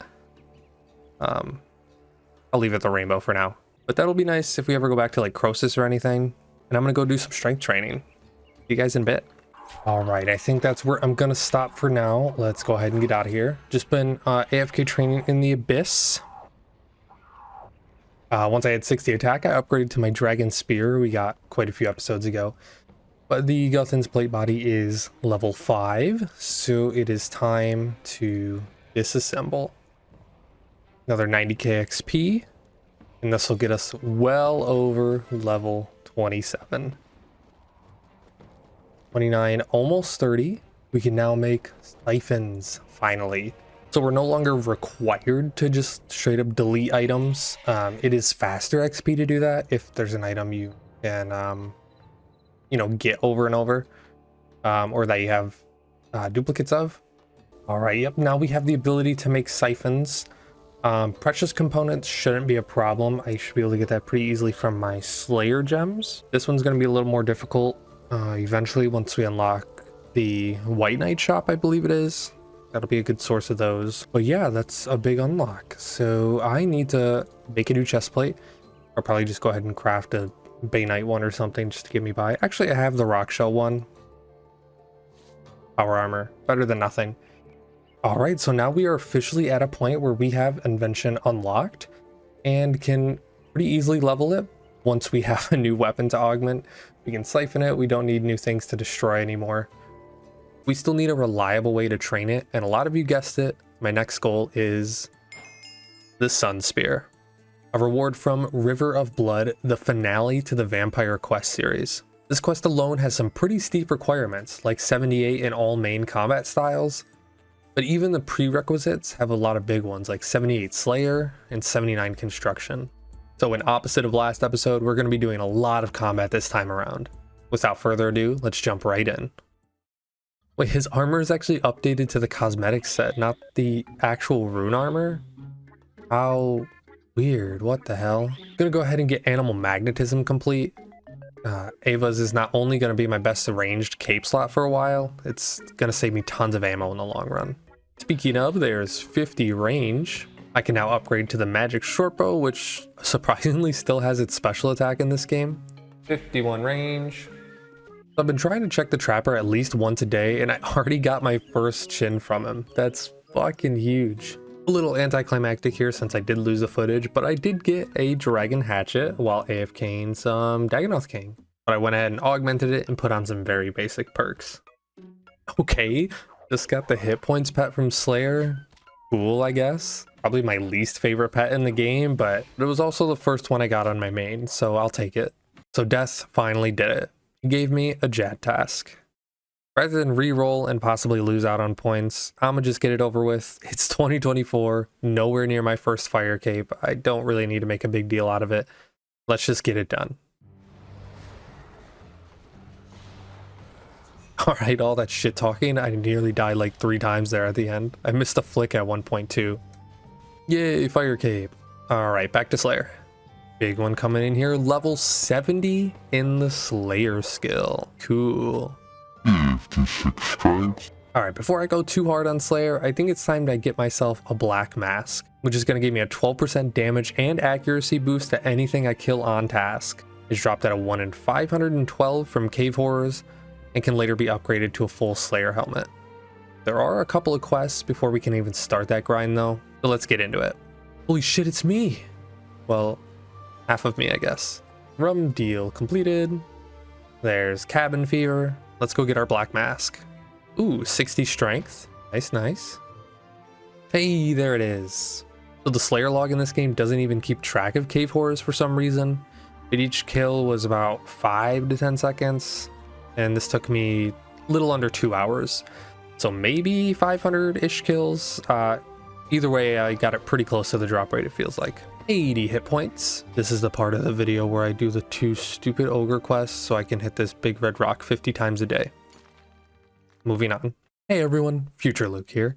Just want to thank you all for getting me to 1,000 subscribers. I really appreciate it. This also doubles as a reminder to like the video if you're enjoying it so far, and subscribe if you haven't. Thanks. Just hit a task streak of 90, and I don't think I've really talked about what I'm using my Slayer points on yet, but it's really nothing special. Gonna get the Slayer helm first, obviously. And in typical Ironman fashion, I'll be getting broad arrows unlocked right after, as that will pretty much be my main fletching method most of the way to 99. Hey, just got another Fremenic patch. That actually gives me full superior rock shell. Doesn't make it look any better though.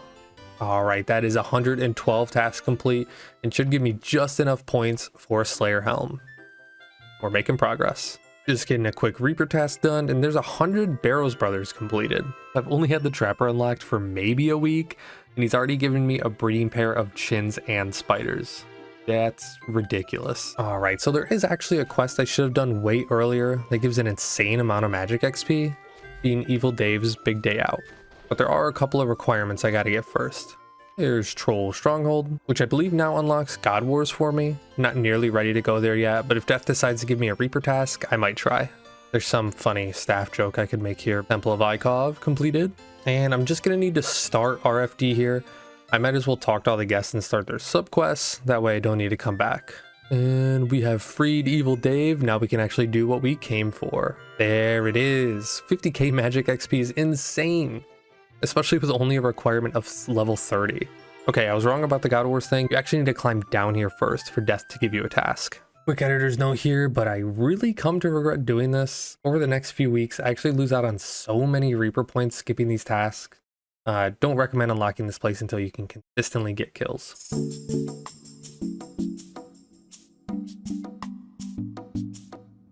First time harvesting my chins, 79 farming. Along with the black mask and the helmet, a huge unlock for Slayer is the Tuska's Wrath ability. Sadly, it does require me to spend a literal hour in this awful minigame, and an hour later, we got it. There's 65 attack and strength coming in at the same time here. All right, I keep getting God Wars tasks every day, so let's just try one with Necro real quick. Oh my god, that was brain dead. What the fuck? Well, there's the task done. Basically AFK. Woo, necromancy, so fun. Oh my fucking god, I got it. Yes, dude, let's fucking go.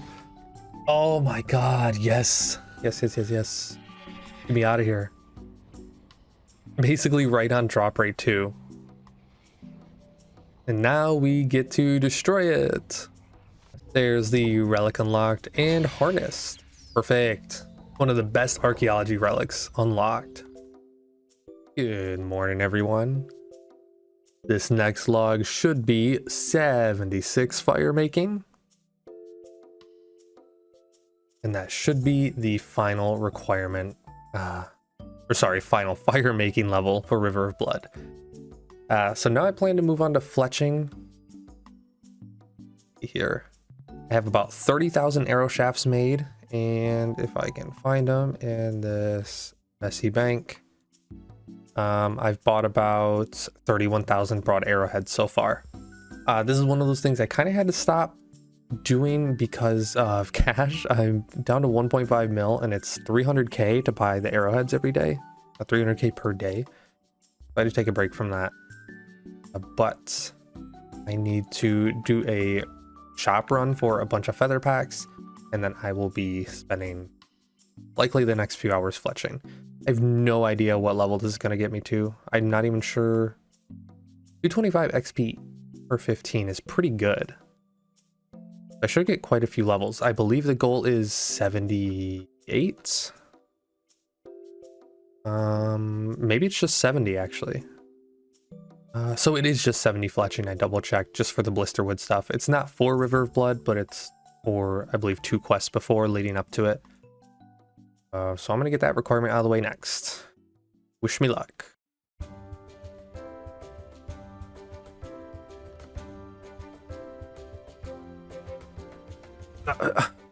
Why is Barrow's the only boss I die to, man?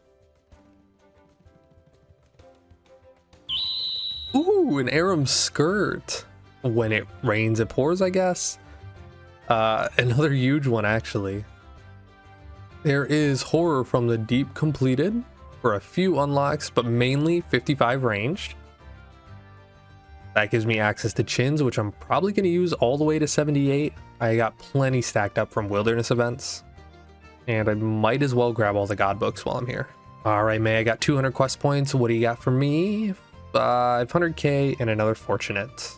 No complaints. Not sure if I mentioned this D&D at all yet, but I have been doing my familiarization every week.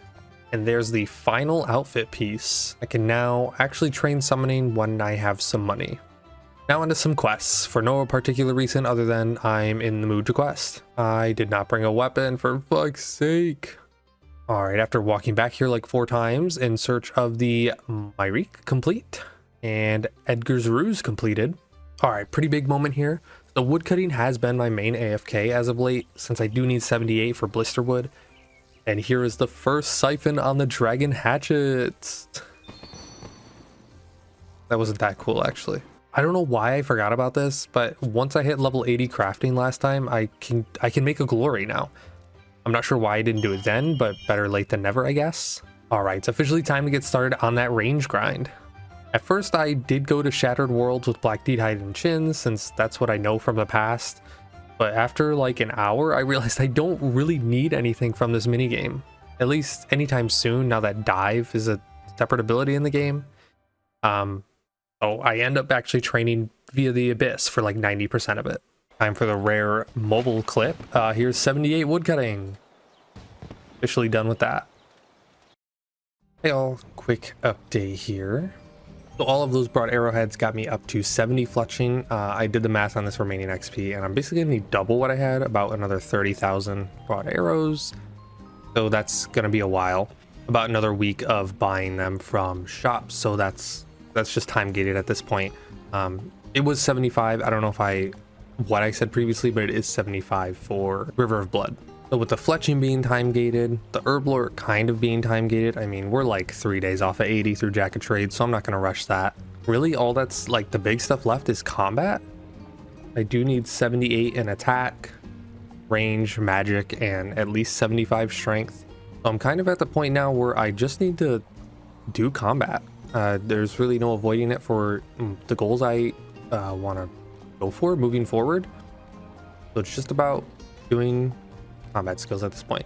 And Slayer's not necessarily AFK. I need I can just put it on my phone AFK right now. I'm completely out of AFK skills to do. So I think I'm just gonna get all this melee gear together, and I'm just gonna head into the Abyss and just turn on Revolution. I'll retaliate and see how high I can get. I have about 5 hours today to just do nothing. So see you guys in a little bit. And some time has passed, but there is 60 range coming in. No real unlocks until 70 or 75, since I am going to be using chins, and the best offhand I can currently get is a rune crossbow. Just checking back in with a quick update. I recently just hit 65 strength and 70 attack, so I can officially wield Necronium weapon. I do have a Necronium great axe already made. I can wield Barrow's weaponry to augment. Even an Abyssal whip in 10 years when I get one. And in case I didn't mention yet, I did also hit 75 magic, so it is the first combat style I'm able to wield Vanquish on. It's actually not in here for some reason, but that's bizarre that they wouldn't put it in here. And coming up any second here should be 70 range. So that makes base 70 combat styles, except for strength, obviously. But we can wield a whole lot of weapons. We can actually wield the Black Salamander now, which will probably be my primary way of training going forward, since salamanders can be augmented. I had no idea. I got a bunch of comments in the last video that were like, why are you disassembling Pharaoh's equipment when you can just augment a Black Salamander? I had no idea, honestly, but that's what I'll do moving forward now that I have the level. These chins are going so much farther than I expected. I started with 2,000 at level 55, and I've only used 300 to get to 70. That's crazy. I expect to use way more chins. You save a lot in this game, apparently. But yeah, just as a reminder, we do still need 78 in every combat style. So that's the plan still.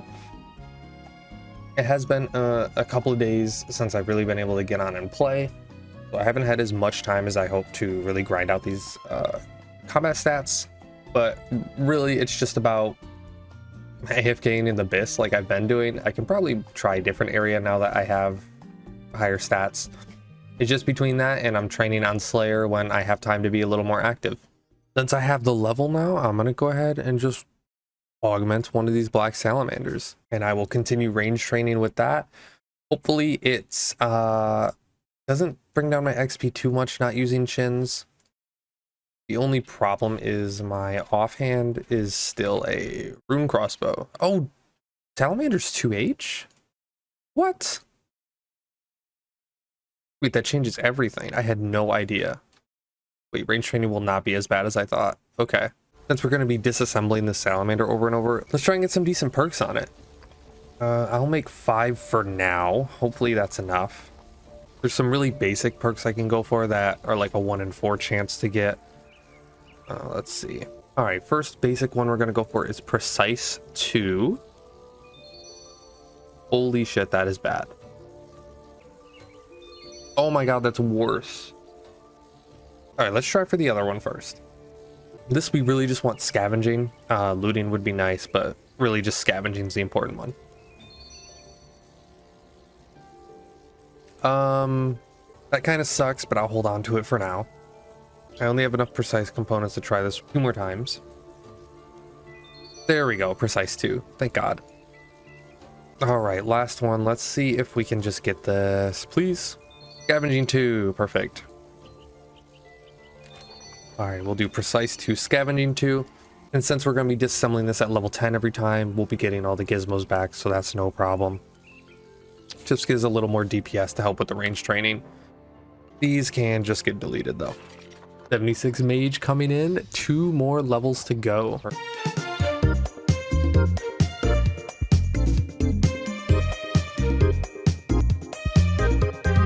75 fletching. There is another requirement knocked out. Here is 75 attack. Can officially wield Vanquish with all 3 combat styles. What's that? A 3rd level 75 coming in for Slayer. So from this point on, I'm going to be doing every single task here at Simona in the desert, as she does have the highest chance of assigning both types of strike worms, which I'm going to need drops from them to upgrade the Slayer helmet. I will update you guys as I go. Oh fuck, baited by the clue scroll, damn it. And another jungle strike worm task done with no crest. Let's take a look at the kill count. 461, so almost at the drop rate. I can almost start complaining about being dry. I think this was the 3rd or 4th task at least. But back to the grind, I guess. All right, just checking back in with a quick Slayer update. I hit 75 strength, so I no longer need to focus on the skill. I've switched over to attack. 75 is the highest I need for the Sun Spear. Now it's time to just get 78 and everything. I Actually pretty close to 78 Slayer. This is not taking as long as I thought. I'm actually gaining Slayer XP faster than Combat XP, surprisingly. But anyway, 77 means we unlock Desert Strike Worms, so we can technically make the full Slayer helmet as long as I get the pieces. As for the kill count updates, actually first, I already did get a Desert Strike Worm task, and I happen to get both of them on my prefer list. So we're just gonna sit here as Simona until I finish the Slayer helmet, even if it takes till 99 Slayer. If we take a look here, I did one Desert Strike Worm task, 124, and I am at 692 jungle. So I am officially way over the drop rate. And I have a Grot Worm task now, so I'm going to go ahead and do that. But before I do, I just want to stop and talk for a minute. So my birthday was actually this past week, and I am going on a trip this upcoming weekend to just enjoy it with family. I don't plan on playing any mobile at all, so I'm gonna just get a nice full reset on RuneScape. Don't even think about it for a couple days, especially with all the drama that's going on right now. I'm just gonna take a couple days off, enjoy, not think about editing or anything. And when I come back, it'll just be back to the combat grinds, getting the Sun Spear. And I do plan to do some live streams when I get back, so we'll see how that goes. But anyway, this is probably the last clip I will have until I am back from that break. All right, so I kind of fucked up. I came back from break so ready to play RuneScape that I totally forgot to record most of it. So let me catch you guys up real quick. I completed the 2 quests, Dead and Buried, and Ancient Awakening to unlock more buildings for construction training. Really cool quest, by the way. They actually managed to fit Vorkath really well into the existing lore, at least from what I've played so far. I got 78 Slayer, still no Slayer helm pieces, and finished AFKing the rest of my combat stats via the Abyss. Oh, and got the magic pet. Finally, got 70 Hunter through Black Salamanders, which how I finished training this skill, you'll have to see in the next one. Thank you guys so much for watching. We made some insane progress today. Just taking a look at our stats alone, we started with a 1919 total level. Now we're at 2118 with over 45 million total XP. And in my inventory here are some of the big unlocks we got. The Dragon Hatchet, Slayer Helm, and Fire Cape being the big ones, but there's also, we crafted our first glory, got an Aram's Robe Skirt, and can equip the Vanquish with all of my combat styles. Also finished the Shaman outfit, and down here at the bottom are my spoils from killing nearly 20,000 abyssal creatures over the course of this video. And this was with paying little to no attention and no charming imp. So I likely missed out on tons of ashes and charms. Oh, and I almost forgot to mention, we got 3 pets today. Those being the HP, Fletching, and Magic pets. Insane. Now what's next? Well, for the Sun Spear, we are missing 79 construction and 63 agility. But that's not even a level to go. And 76 Hunter being the biggest one. We're still missing agility, construction, and Hunter. The first 2 were done in no time at all. So what about Hunter? Well, I'm currently level 70, and to be real with you guys, I cannot stand standard Hunter training. Putting down box traps over and over just drives me nuts. I'd much prefer to do something like Big Game Hunter, but that requires level 75, I hear you saying. Well, that's where Hunter potions come into play. I'm going to be boosting for every single hunt, and it's going to take a couple of days, so we better get started. Before I begin though, this is a very movement heavy activity, so the mobile perk is going to be essential. Luckily, it's not too hard to get, and I can slap it on my Aram's bottoms for the time being. Alright, time to hunt some dinos. There is the first hunt down. Unfortunately, I didn't realize I would have to boost to not only start the encounter, but also to build each trap. This is going to eat up so many potions. And now that we got the first hunt out of the way, let's talk rewards. They're actually pretty great. Even just from the standard starter baby dinos that only need 75 Hunter, we can get their scales, which are used to make some decent ranged armor, dinosaur bones for some of the best prayer XP in the game, and the elusive 1 in 100 chance at the Dragon Matic. While I'm not exactly going for it right now, it would be nice to get it along the way, that way I can go back to archaeology whenever I want. And that's the end of the first hunt. So unfortunately, we can't just grind this out. The dinos do go into hiding for an hour. Normally, this can be offset by doing the other dinos around the island, but that requires an even higher Hunter level, as well as fish I'm not able to catch yet. 71 Hunter coming in. And the nice part about these levels is I will have to worry about boosting less, as the boost will last longer the higher level I am. Alright, I was so close to 80 woodcutting here, so I just went ahead and got it. I expect exactly 1 grats in the comments. No more. Alright, this will be my first hunt of the day. And will also be, should be 76 hunter. Or, sorry, 73 hunter. Coming in.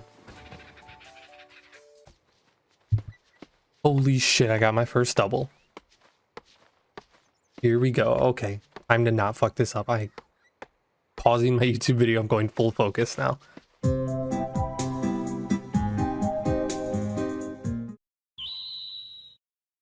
Hey, just got some War Priest from a minion. Cool. As cool as that is, it is just going to be a straight disassemble for a Zamorak component. That is the last kill of the Reaper. No drops. I think I am going to stay for a little bit longer until I run out of supplies. This is not too bad now that I have Vanquish.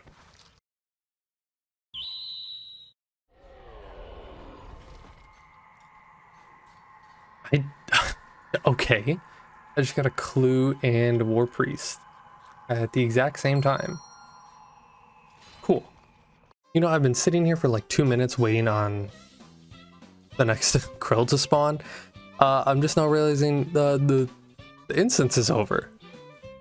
I officially went through the whole hour. That is crazy. So I can definitely survive an entire hour of God Wars, which is sick. If we take a look at the log here, Krill, for 35 kill count, and just the 2 War Priest, which is fine. I wasn't expecting to get a drop just yet. Just here for the Reaper task, but it did it. All right, I don't know if I mentioned this previously, but I did get the compass arrow from Big Game Hunter. I think it was like 1 or 2 drops ago, but that means I can investigate this backpack over here.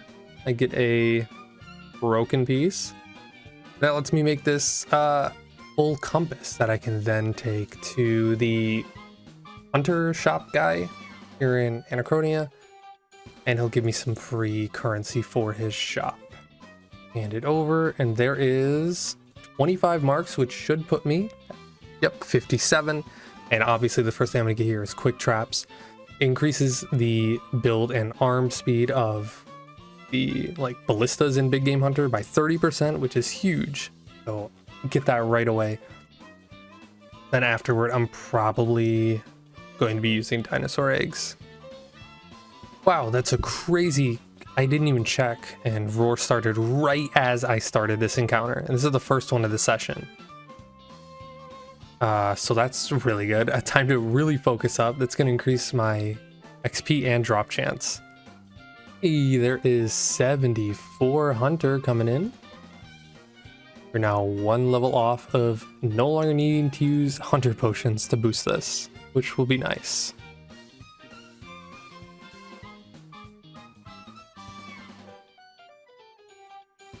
Ooh, no Matic, but a totem piece is pretty good. Oh, it's... Almost summoning kind of sucks though. You know, a drop's a drop. I'll take it. I just realized I'm kind of dumb. I've been able to make extreme hunters this whole time. So I'm gonna try to get some of those made before the roar is up and see if I can do like a tier 2 with all the arcane meat I have. Hopefully it doesn't take too long to get all the ingredients for it. All right, there we go. Got some extreme hunter potions, which give me a +7 boost. So now I'm gonna go do some of the tier 2 dinos.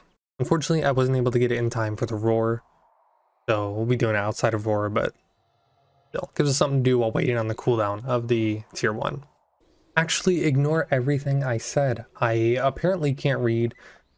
This is for the second tier 2 dino, so it actually needs 85 hunter. Well, I have them for later. Anyway. Oh shit, here we go, another double. Please don't fuck this up again.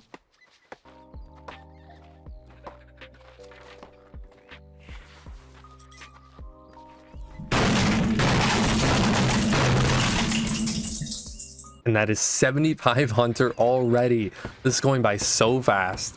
I'm not gonna lie, it's gonna be hard to stop. I'm having too much fun. Quick little farming update. So I have been trying to stay on top of my herb runs, and a big time saver would be to get the explorer's ring for its cabbage patch teleport, which is gonna require me to do all the lumbridge achievements. So let's get that out of the way real quick. All right, that only took like 10-20 minutes. That is by far the easiest diary though, as it only goes up to hard tier. So I have been using normal compost this entire time for my farm runs actually. So it's time to upgrade to super compost. And I had no idea you could just buy 40 noted pineapples a day here in Catherby and make super compost. This should increase my herb runs a considerable amount. One final farming thing here, I organized my seeds here in the bank and I got some plant pots together to start tree runs. I know it's not exactly meta nowadays with the player-owned farm, but farming is by far my favorite skill. It was my first and still only 99 on old school. I just can't get enough of doing daily tree runs. It's like my favorite part of the day. 76 hunter coming in.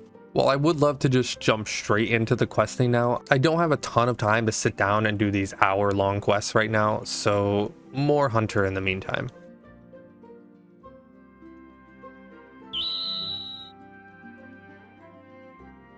Oh my god! Yes, there it is. I can't believe I got it this early. What the fuck? That was maybe 50 hunts. Oh. Let's go get this augmented. All right, there is Hone 2 and Refine 2 on there. Same thing I have on my axe at the moment. Nothing crazy. It's just going to be nice when I'm collecting materials. There's 77 Hunter. Yo, my first yak from the Trapper. Nice. Sucks it took this long to get one. At this rate, I'm going to be able to use my dragons before I get a second yak.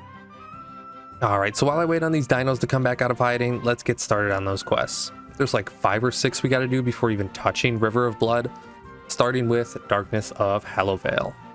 And that gets me temple trekking fully unlocked. Definitely going to go get the lumberjack outfit whenever I can be bothered to. Well, so it has been a minute. Just want to quickly update you on what I've been up to. It's been at least a week since I've properly recorded anything. But in the meantime, I did use all my infernal ashes, and some of those dinosaur bones got up to 70 prayer, which is, you know, a decent stopping point for now. Once I do King's Ransom, I'll have access to the damage boosting prayers. Outside of that, I've been doing some swarm fishing. So I managed to catch some manta rays, so that means I can actually do the second tier 1 dino now. Not that big game hunter is still a goal, I'm just having a lot of fun with it. So I'm gonna keep going any chance I can. And while I go do some big game hunter, I want to talk about what is next after the Sun Spear. So I do have all the requirements done. We can actually go forward with that and actually do the quest. I'm just waiting on a good time where I can sit down and quest for several hours straight. I just haven't had a ton of time lately. But actually in about like a week and a half here, there is a new skilling boss coming out, which I don't think I'll be able to do. There's a quest requirement for it. There's like 86 archaeology. Maybe I'll get to it, but not anytime soon. But the reason I want to bring that up is because along with that boss, there is this event coming out with an infinite porter buff that does work on Ironman. So that's finally an excuse to train archaeology. I'm gonna get like some prep done, try and get caught up on all my mysteries and things like that. I did go ahead and augment the Dragonmatic, so now I just am going to get prepped for that. I might do a little bit of training in the meantime, but mostly prep work for that. And once that event actually does come around, it'll just be 2 weeks straight of archaeology. Like there's nothing, I'm not going to waste a second on that. I haven't actually, these infinite like porter events and stuff did come out after I stopped playing. Like they started doing that kind of stuff, the skilling and combat events. So I don't know exactly how it works if you need to like do something to unlock it first, but you know, once I do have access to it, straight archaeology, at the very least to 86 for that requirement I mentioned. But depending on how long I am there, I might just go all the way. We'll see. Especially with infinite porters, it's going to be so fast. Just got a Slayer level from Big Game Hunter. Pretty cool. 79. 86 farming. Always a good day when you get a farming level. Holy shit, that's a cool animation for 2008. Someone put some Linkin Park over that. All right, got some quick ones coming in here. What Lies Below and Defender of Varrock complete. So I was just scrolling through the quest list here, and I noticed I haven't done Desert Treasure yet. I don't really have any reason to right now, but I'm just kind of in the mood. And I should really have it done by now. All right, been saving up lockpicks and buying them daily leading up to this. Hopefully it doesn't take too many. What the fuck? That didn't even take 2 inventories. Well, after falling in traps for an hour, there's Desert Treasure complete. FYI, Sure-Footed Aura does nothing here. You absolutely need to have negative weight and do not stop at all. Even using like Surge or Dive can stop you for a tick and cause you to fall through. So not fun. Are you fucking kidding me? I mean, sure. I do actually need a second one anyway to get the next best amulet or matic.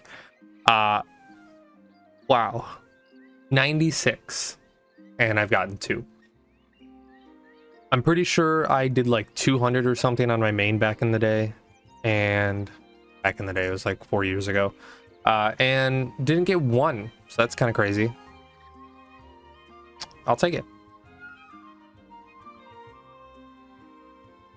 There's the final piece of the lumberjack. Oh my Jesus, man, that took so long. Holy shit, that was a jump scare. Oh my god, I'm not ready for a triple. I'm mentally prepared. Wait. Okay. It's not even roar right now. I don't know if I mentioned this at any point, but there is the chance to get double or triple dinos, and you know, like the first one has a normal drop rate, the second one will have double drop rate. If you kill all 3, you'll have triple drop rates for the rare drops. Which would have been nice to get before when I needed the Dragonmatic, but there's still other things I want from here. And triple XP, you know, that's also a big one. I gotta be real careful, stop talking, and focus. Okay, I got 1. All right, there's 2. There we go, the triple is done. Let's see if we get anything here. I'm honestly just excited to see this XP drop. 20k.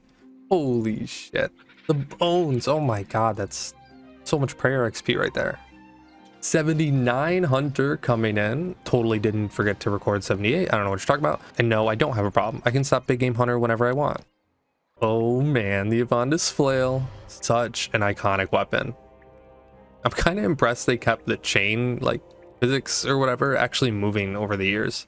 Legacy of Sirge's complete. A nice 7.5k into Herblore. You know, people always complain about this puzzle, but it's never really bothered me. I find it kind of fun, actually. All right, here we go. Time to take down Vanstrom. And the wiki says to use legacy combat, so I'm gonna do that.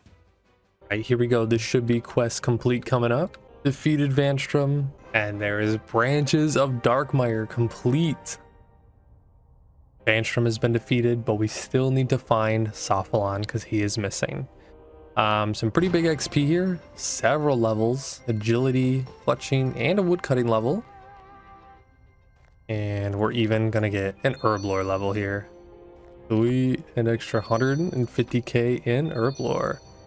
Now the XP rewards get massive. And we do have a reward to claim from May for 225 quest points. So let's go get that.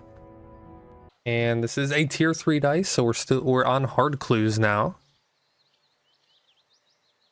And that is a fortunate and 1,000,000 coins. I just doubled my cash stack from doing quests. That's crazy. I am still so broke. Well, with Branches of Darkmire complete, there are just 2 left, I believe. Yes. Lord of Vampirium, and then that leads directly into River of Blood. If I remember right, the next quest, Lord of Vampirium, is nothing but puzzles and combat. Don't know if I'm going to do that tonight. It is getting late. And I do want to do some big game hunter before bed. But we'll see. What? Dude, no! I didn't realize my boost ran out, and I panicked so bad I logged out somehow. Fuck's sake. 87 farming, now officially my highest skill. There's a very real chance it's my first 99 on this account. And in that time, I built up about 60,000 beans at the farming guild, which isn't enough for the full outfit, but at least gets me enough pieces for the set bonus, which will help. I'll go over the full outfit in more detail once I have all the pieces. Alright, that is all fired up complete. Now time for the penultimate vampire quest. Wait, what the fuck? I legit thought that was part of the quest for a second. The guard just interrupted my conversation with Venescula. That's insane timing. God damn, I never realized how tall Safalon is. I mean, it's for a reason, spoiler, but I still never noticed. Ah, shit. The jig is up, guys. He was onto us. It is kind of insane how many times you get dropped into a jail cell in this game, and it always takes at most 2 clicks to escape. Oh, shit. Thanks, Venescula. I was just starting to like you, too. Oh, fucking hell, man. Yes. I love that kill. I don't think there's any other animation like that in this game. So fucking sick. Oh, she lived. And she killed Safalon. Well, fun while it lasted, guys. They can have the swamp. I'm just gonna go home. Hey guys, Editing Luke here. The reason this video is taking so long is that I cannot figure out a way to edit down River of Blood into like a entertaining or meaningful way. I was just so immersed in the quest when I was doing it that I wasn't like saying anything. I was just silent, and there's not much I can say that hasn't been said already. It really is one of the best quests to ever come out of this game.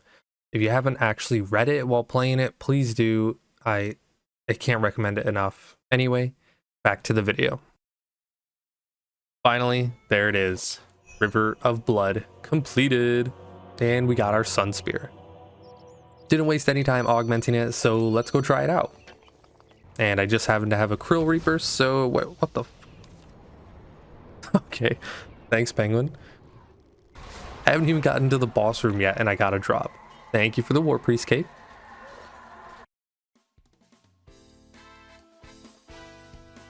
God damn it, that was so much faster. It's not going to show PB because I think the instance is still set to 2 players. Unless my Necromancy one was still faster, I honestly don't remember. Godsword Shard, let's fucking go. Not exactly what I came here for, but I'll gladly make a Godsword for nostalgia's sake. So it's been on average about 35 to 40 second kills so far, and I'm not even using damage prayers. This is not bad at all. That is 50 krill count already. These are flying by.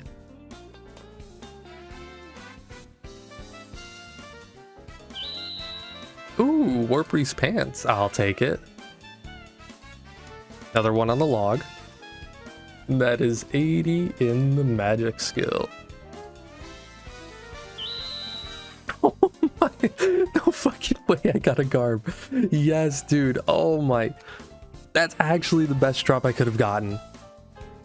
Dude, I have Aram's legs in the bank. I have fully augmentable mage gear already. It wouldn't even be that crazy for me to leave this boss and move on already. Holy shit.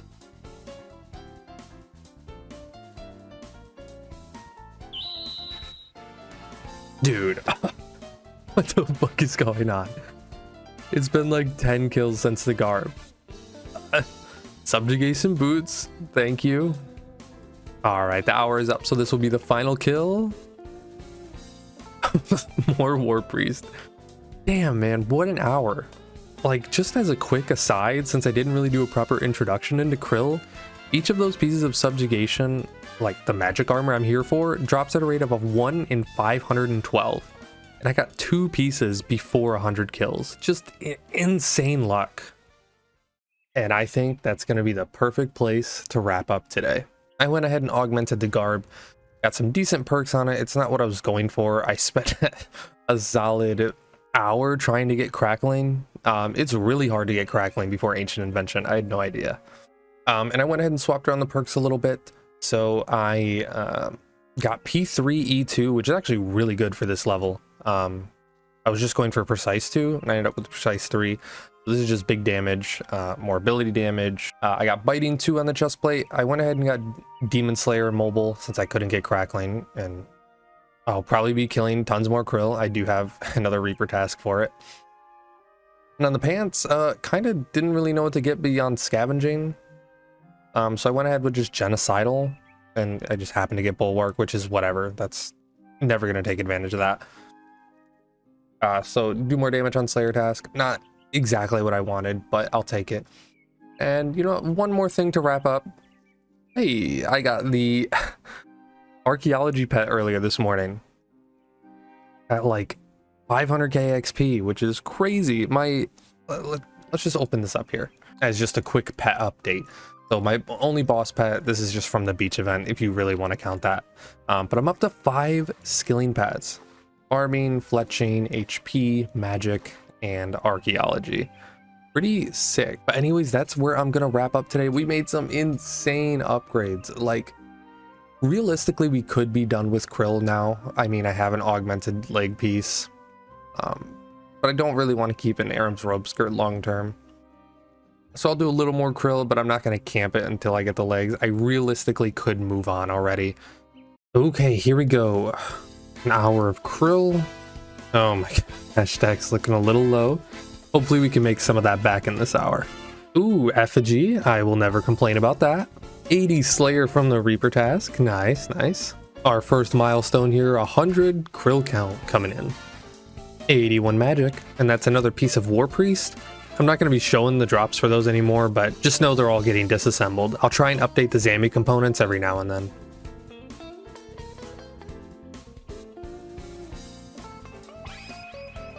Oh fuck, we got a gown. Dude. Oh my god, I love this game sometimes. Actually, the best drop I could have gotten.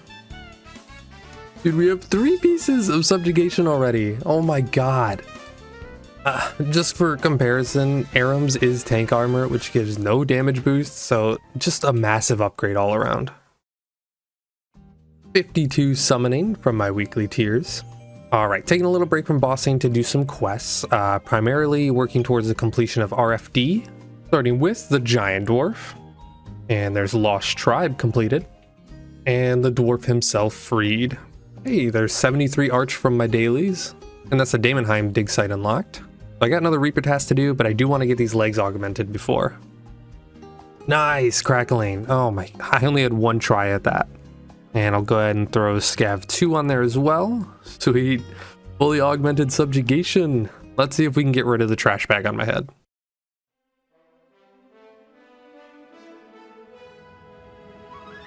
But not quite what I'm here for, but I'll take a duplicate gown. Any duplicates are fine here. I mean, they're either going to be for necromancy or at the worst, the Zammy components, so I will never complain. 82 magic. The levels actually come in fairly quick here, I'm surprised. Not much more from that krill session.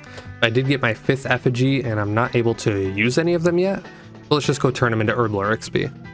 I got a Grardor Reaper. Let's see if we can maybe spoon some bandos. Here's a little follow-up on the farming update from last episode. I finished the master farming outfit. Now, I could be here all day talking about the benefits, but just know it's more XP, faster XP, more beans, more herbs, and can hold some useful teleports. So just all around incredible outfit. All right, about to turn in the RFD monkey quest, which I always stress about this one before I do it on every account. And it's just never as bad as I remember. And let's go ahead and free the ogre, goblin, pirate, and sage while we're at it too. I got a couple of hours here to just chill. So let's catch up on some Slayer. Just as a reminder, we're still here camping Simona for both the Hex Crest and the Focus Sight for the full Slayer helmet. Very dry on that Hex Crest, I might add.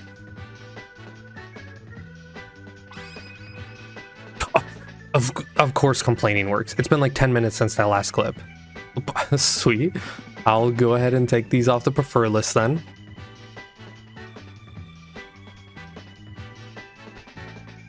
And of course, I get another one before the task ends. Absolutely no use for duplicates, unfortunately. Oh, I forgot to show kill count after the first one, but it's only been 8 kills going off the Slayer counter, so 871 was what it took to get my first Hex Crest. Insane. Alright, time for my first Sun Spear disassemble. Here we go. Oh my, 500k XP is crazy. Okay, what's crazier is that only got me to 54 invention. Now I gotta cough up the 600k for a new one. Oof, gonna have to find a good moneymaker soon. 89 farming. Just restocking my super magic potions for Reaper tasks. And there's 87 herb lore. Ooh, super invention potions are nice. Hey guys, here with a friendly reminder to like the video if you're enjoying it so far, and don't forget to subscribe if you haven't, it helps me out a ton. Okay, gonna do another hour of Krill. I did get a Reaper task, and I have a Greater Demon Slayer task, so I brought the Hex Crest along, and here is how the log is looking. 168 kill count with 3 out of 5 pieces, just missing the hood and gloves. Not a drop, but I'll take 81 Slayer, 87 HP, and we are exactly halfway through the hour with no drops as of yet.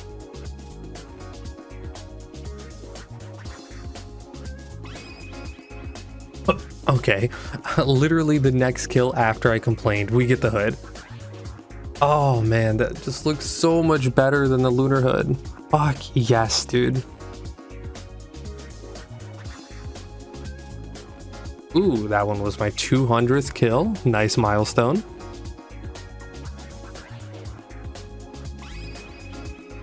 Oh, what the? I gotta be honest, I forgot that's a drop I can get. Well, I'll take a Zammy Spear. I don't believe it's too useful in this game, but again, it's more Zammy components and log progress, so not much to complain about. Alright, well there's the end of that hour, up to 224 kills and only missing the gloves for full subjugation. Just a little spooned, I'll admit. Alrighty gamers, if you'll remember in the last episode I mentioned the Infinite Porter buff coming soon. Well, today is that day. We just gotta unlock it, so I am AFKing 1 mechanic clay core for the last 2 fragments, and I just happen to get 85 magic, which, side note, is actually a really huge level as it unlocks Sunshine, but I haven't done the quest for and don't really plan to for a while. Okay, sick, got the last fragment I needed. I think I gotta go talk to an NPC to actually start the buff. There we go, turn in the shard, and this log should go straight to the bank. No. Oh, I guess you gotta actually talk to enable it. There we go. Time to go all in on archaeology. Gonna be starting here at Everlight. You might have noticed my arch going up slowly over the course of this episode. I was doing things like finishing up older collections and farming chronotes to prepare for this, but it's been hell without porters. But anyway, gonna be going all in on archaeology for the next 2 weeks, wasting as little of this buff as possible. Only dailies I'll be doing are Jack of Trades and my farm. We'll be starting with 74 archaeology and 57 invention. I'll see y'all on the other side.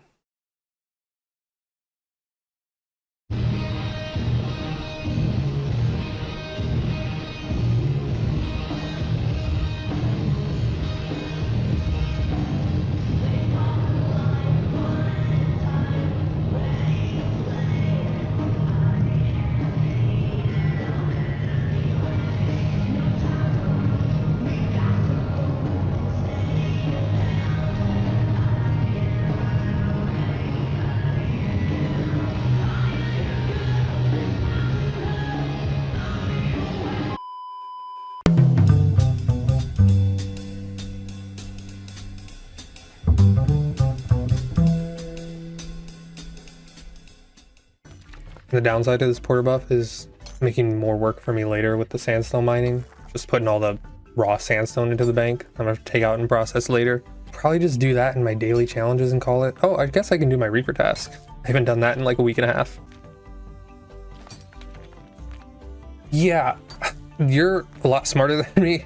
I wasn't playing the game when the last porter buff came out, so I thought it was like 2 weeks from when the update dropped, so I rushed to get all the shards as fast as possible. I didn't know the 14 days started once you actually unlocked it. So I could have waited and prepped a little more. But I mean, it's whatever. I didn't miss out on much. I planned to just rush, you know, sit there and grind archaeology with it anyway. That was like my most, thing I was most excited about making an Ironman, is just building up stacks of useless items. I love stuff like that. Archaeology is making that really difficult. I was gonna keep a burnt food stack on this account, but I had to delete it because fucking archaeology takes up so much bank space. It's ridiculous. And I'm really trying to avoid buying bank space as much as possible. I have Premiere, so I get like a bunch of extra. But I'm really trying to avoid spending like the 20 bucks or whatever it is to buy more bank space. It'll be a little easier once I'm like done with all the quests, because I'm hoarding a lot of items right now just because I want to be 100% sure that it's not going to be used for another quest before I delete it. I haven't. I just hit I really wanted to do it at launch, but I couldn't be bothered going from like 50 to 86 archaeology with no porters. So I was like, I'll just wait for the porter buff. And I'm kind of glad I did, because I have it now. That's a lot of quests I gotta catch up on. I was going to do it like 2 days ago when I hit it, but I thought about it, looked at the amount of quests that I would need, and it would have taken me like 2 days to do all the quests. So I was like, I'll just wait till the event ends. I mean, at this rate, I'll be pretty damn close to 99 archaeology by the time it ends. Gotta be honest with you, I am genuinely surprised that getting kill count hasn't been taken out of the game. I know there's the totem, but it just feels like one of those things that they would have removed eventually. It doesn't bother me so much anymore, but I used to refuse to do God Wars back in the day because I hate this mechanic. Oh no, I didn't think about that. Fuck. The divine charges. Ooh, an effigy though. God damn it, man. I totally forgot I had to go do divination yesterday just so I could do archaeology training. Fuck. I'm gonna have to do div before I go to bed. Oh, fuck you. Honestly. Yeah, that's a rare drop table thing, isn't it? You can lock the enemy HP bar somewhere. Yeah, I know I can lock it on screen. It's just one of those things. I'm very picky about my interface. And in most cases, you don't necessarily need to see all the debuffs, especially at this state in the game. I'm sure I'll turn it on eventually. But like for here, it's not that big of a deal. Usually most bosses have their own HP bar anyway. Dismantling it to make tier 80 necro. I think I could make it even without dismantling what I'm wearing. I have an extra set of legs in the bank. And I have 3 or 4 of the cloth that I've just bought from Thalmond over the weeks. So I could make tier 80 necro, I'm pretty sure. I checked the bank here. I have, yeah, 1 extra piece of subjugation, and I have 360 with only helm and garb. Yeah, I'm not gonna lie and say that I didn't get absolutely spooned on this boss so far. That's why I'm like debating just moving on, because I feel like at this point, if I go to 1,000 kills without another drop, it's kind of deserved. Alright, it's kind of the same stat-wise. This is like the funnest part of the game, honestly. Once you enter this part, what was I looking at? Yeah, I have 2 bars and 3 cloths. I think it's the greater you need, right? This is for the tier 80 and 90. Someone remind me. I disassemble this in magic, right? Yeah, magic. Oh, for the powerful. Right. There 20k. Ooh, 2 invention levels though. Actually nothing new because I already boosted for the auto screener. Which, by the way, that was a pain in the ass to make. Can I just say? Actually, the worst thing I've done yet on an Ironman is make that fucking auto screener. What is it? Is it even going to show it in here? Because I've already made it. It's going to be gone. It's not even going to be in here. There's one stupid component that you need to make that thing, and it took me like 5 hours to get 5 components. It was ridiculous. It was the variable components. That's what it was. All the researching I did, it was basically either make a ton of Hairlander tar and disassemble that, or disassemble pure essence. So I went through nearly 10,000 pure essence for 5. And at that point, once I was an hour into disassembling pure essence, I'm like, well, sunk cost. There's no point in stopping now. But my God, was it worth it? Holy shit. That thing changes archaeology. And especially now with like a 20-minute, or sorry, 15, is it 15 or 20 minute AFK, 15 minute AFK timer. Oh man, I just click on a spot, hold down spacebar, and I love it. Reformed Sun Spear. I am now mega broke. The Gate of Elidness. RuneScape's second skilling boss was added back on the 16th of September and brought some new drops into the game that seem to have a mixed reception among the high-level community. But honestly, for any mid-game or Ironman, these are almost all amazing. But we'll talk specific drops later, as there's quite a few quests we gotta knock out before even unlocking the boss, including the entire Vorkath storyline and that boss fight itself. So let's get to it. I'm gonna keep saying it, but that Porter event came at such a perfect time for this account. This quest has an 86 archaeology requirement, which we were just able to blow past. Speaking of, that's gonna be Tomes of the Warlock completed. No levels, but a good chunk of XP there. Back early on in this account, I had already completed the fort story up to Ancient Awakening, so next up is just gonna be Battle of Farinthri, which is gonna have us actually taking on Vorkath himself, which I've actually never done because it was added while I wasn't playing RS3, but I have heard horrible things about it. Very nervous I'm not going to be able to do this. Alright, struggling a bit with the prep phase alone. Maybe shouldn't have brought magic gear here, but too late for that. Okay, not bad so far. Going through a lot of food though. I haven't really looked up any guides yet. I'm just going to see if I can do this totally blind. Okay, yep, there's an insta-kill mechanic. Should have seen that one coming.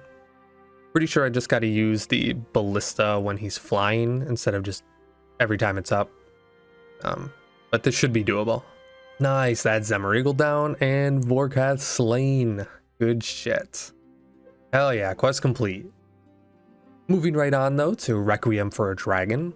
Not as action-packed as the previous, actually kind of depressing. Still an incredibly well-written quest though, and I really, really love what they did with Vorkath in this game. Some pretty notable rewards from this one actually. You get Zergoth's Ring, which can later be upgraded to a really good Necromancy Ring, and we now have access to the Ungale Ritual Site for any future Necromancy training. I'll go over like what the exact differences are when it's relevant though. And finally, the quest that actually unlocks the new boss, Ode to the Devourer. This is just the story version of the boss fight, but I'm pretty sure I already got the hang of it. It seems pretty simple. Quest complete. Actually gonna get a crafting and agility level from this.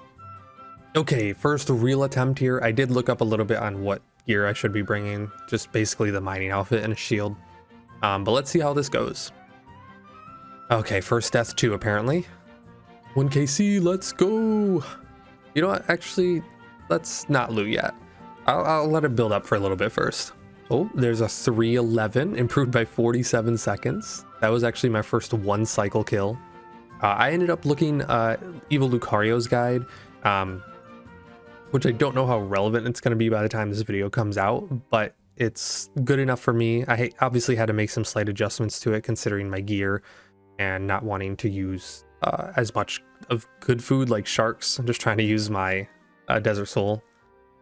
Alright, gonna call the first trip there. Only 5 kills or so, many deaths just trying to figure out exactly how the boss works. But 2 mil is not bad at all.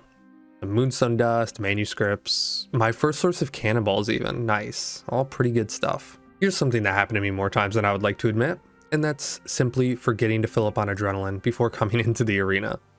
I'll get halfway through the kill, realize I can't barricade, and have to tally last second. Or die. Very frustrating. This is some insane div XP, by the way. Level 84 coming in. Ooh, nice. 310, another PB. Alrighty, here's another 9 KC or so in this chest. Nothing too special, just more of the same. Here's 89 herb lore from Big Jack. Oh, nice, another PB by a tick there. Doubt I'm gonna get much faster than that. Oh, what? Oh, fuck. I thought that was something good for half a second, but it was just a lore book. Why is that a collection log pop-up? Okay, now that we're a decent way into this, let's talk drops. There is a 1 in 120 chance to hit the unique drop table consisting of 4 main items, therefore making going for a specific unique about 1 in 480. First up, the Runic Attuner. This is a rune crafting offhand that has gotten a pretty mixed reception. To put it simply, it gives you a slight boost to runecrafting XP by making you go to a very specific rune altar of its choosing. But from what I've seen, it's so random that it can even be less XP an hour at times. And since my plan is to just do blood runes or soul runes if I want to go for 99 anyway, I'm gonna put this in D tier for now. Hopefully it gets buffed in the future. Next up, the Scripture of Elidnus, a skilling god book that acts pretty similar to Saren Spirits, but instead of random items, it gives you a ton of bonus XP. While not the best if you're AFK, any actively trained skills, this is going to be a huge boost. I honestly haven't seen much people talk about this, but I'm going to put it in B tier. It just, from what I've seen, I really want it. This next one might be surprising to a lot of you, but I'm going to put the Eclipse Soul Prayer up in A tier. For an account in my state that doesn't have access to Soul Split, nor do I have the prayer XP banked to get there, it's going to be my best in slot prayer until level 92. And finally, the Holy Grail, the Memory Dowser. Obviously S tier. This thing makes gathering div energy insanely AFK and way more efficient. I have big combat plans after this grind, so the sooner I get this, the better. Alrighty, that's 25 KC. Let's go ahead and check on our loot. God, as much as I would love to just stack this up until I get a drop or for hundreds of KC, I really need this money so bad. Whoa, 70 agility. Gotta say, did not expect to get any agility levels here. 77 dungeoneering from my daily, and that's the highest level needed for Quest Cape. Nice to get that out of the way. Oh, fuck. Again, baited. Okay, there's the offering. I didn't mention this drop because in its current state, it's pretty useless. It upgrades the amulet you get from the quest and destroys any items you craft or fletch for like a 10% XP boost. Absolutely not worth it, especially on an iron. By the way, here's the loot from that hour-ish. Side note, turns out the gate is insane for crafting XP. Even at my stage of the account, I can get up to 200 to 300k crafting XP an hour, and it's just as AFK as Harps in my opinion. Also got the crafting pet. Sorry, not sorry. Finally getting back to my caches. Been avoiding them for weeks now, but that's 85 divination, which will actually make future caches way faster. Alright, let's take a little small break from the gate, pivot, and do some quests. You know, back in episode 1, I did mention Questcape as one of the main goals on the account, and don't worry, I didn't forget about that. And don't worry, I didn't forget about that 3-step plan from a few episodes ago. I'll touch on that here in a sec. But first, let's tackle one small favor. A pretty iconic quest, and for fun, let's go ahead and see how fast we can do it. Starting the clock now, I'm hoping for under 40 minutes. Alright, at the halfway point here, around 17 minutes, just gotta do all the backtracking. Alright, turning in the quests now. Sweet. Stop the timer. 32 minutes. Not bad at all, actually. Alrighty, on a real note here, I could make this entire video just looting the gate for 100 hours, but that's kind of boring. So instead, I'm going to multitask and work on that third goal I mentioned a while back. If it wasn't obvious, that's going to be unlocking the city of Prifddinas, which actually I'm not far off at this point. Done a pretty good job at keeping all my skills in check.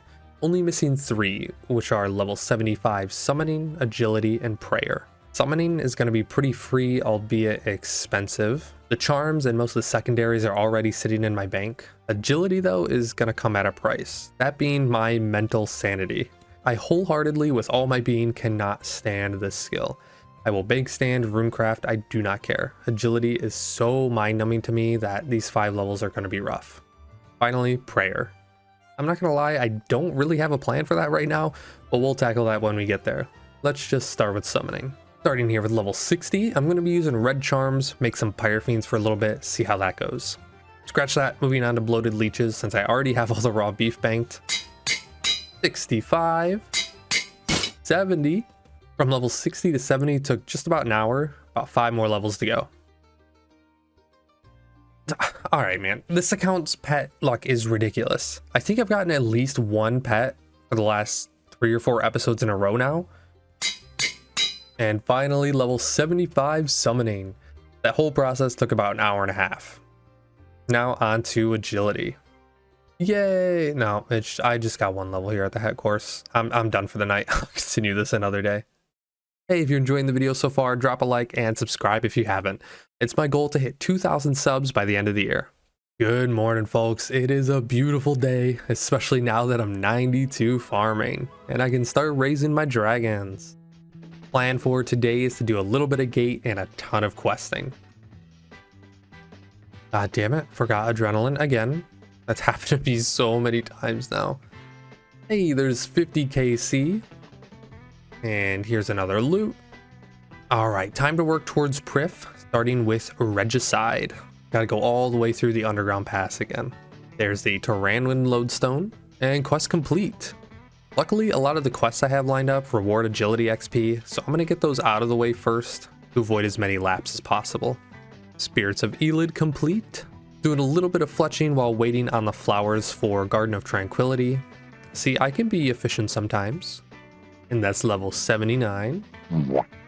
While I'm in the questing mood, let's finish RFD since it's been sitting like 90% done for weeks now. There's Ceramic Vars freed, and the final boss is defeated. We can now get Barrow's gloves, woohoo! Here's another dice from May. A solid mill and a fortunate. Yeah, I know a thing or two about squirking. Oh fuck. Missing my mummy, contact, 60 thieving, and dealing with the scarabs complete. Good afternoon, everyone. So I know that big questing grind, I just started that yesterday, but today the Halloween event dropped, and we have the new Halloween area, which just looks incredible, I might add. Just insane job by the JMods on this one, which means this is where all my AFK time's gonna go. I've been mostly doing the archaeology spot just because it's 100% AFK. I did do a little bit of testing. I'm not gonna like explain it all since by the time you see this, I'm pretty sure this event will be long gone. But mainly I've been over here doing the archaeology spot, just like I said, because it's truly AFK. You can just AFK the full 15 minutes. And handing in the contributions for the tokens. I'm up to 65,000. Which seems like a lot, but in reality, if I do want nearly everything from the shop, it's going to be several 100,000, if not a million tokens. Like, this is the newest stuff. This is all fairly cheap. This one you don't really have to worry about unless you want all the uniforms. They're pretty identical. Overhead emotes, I believe they started these in like the hero pass and all that. These are honestly pretty cool. Reminds me a lot of how League does their emotes. They really should be keybindable though. I do want to add that. You have to go to the emote tab down here, and I don't have any unlocked, but it would be down here. Actually it's right here. It's a different tab. So you have to bring it up down here and then do something like that. Which it's cool, but no one uses it because, like, why would you? Anyway though, I'm gonna try to get as many of the ones that I want as possible. Things like maybe like the gravestone, the older overheads. A lot of it I can buy now probably. Maybe some of the titles, pets. Just for future completionist's sake. I haven't done the quest yet, so I haven't done the maze, which you like go through the maze, fight a boss, get some rewards. I haven't done that yet because you should do the quest first. I believe you have to do the quest first. But anyway, the reason I'm recording right now is because the archaeology spot does actually give you tomes and tetra pieces. So I built up quite a few tomes today. And we can go ahead. Study. It'll only be 1 or 2. And we have 98 archaeology. Pretty cool. 1 off the big 99. Just over 1 million XP to go. Which is funny because when I finished the order buff, I was at 97 and assumed that's where I would stop for the foreseeable future. I had no idea archaeology was going to be a trainable thing here during this event. And one more thing I want to do. So it's been about 8 hours of AFK in this one. I'm going to hand in these clan confections. Apparently I can't do that yet because I haven't done the quest. I want to hand in these prayer bone pieces. These are actually for prayer XP, and you just get these remains, you search them, and just fill your inventory with like a archaeology collection you turn in for prayer XP. And my bank is full. But I'm gonna identify them all, hand them in. It should be a ton of prayer XP. Okay, that's all of them open. Let's turn them in. So each set, I believe, is going to give me some tokens. Yeah, 1,000 tokens and 12k prayer XP. That's ridiculous. Like, I wish I had an XP tracker on so I could see how ridiculous this is. Should easily put me over 75 prayer, which is the minimum goal. There's 74. Oh, I really should turn on an XP tracker. There's 75. Wow, this is crazy fast. And there's Plague's End.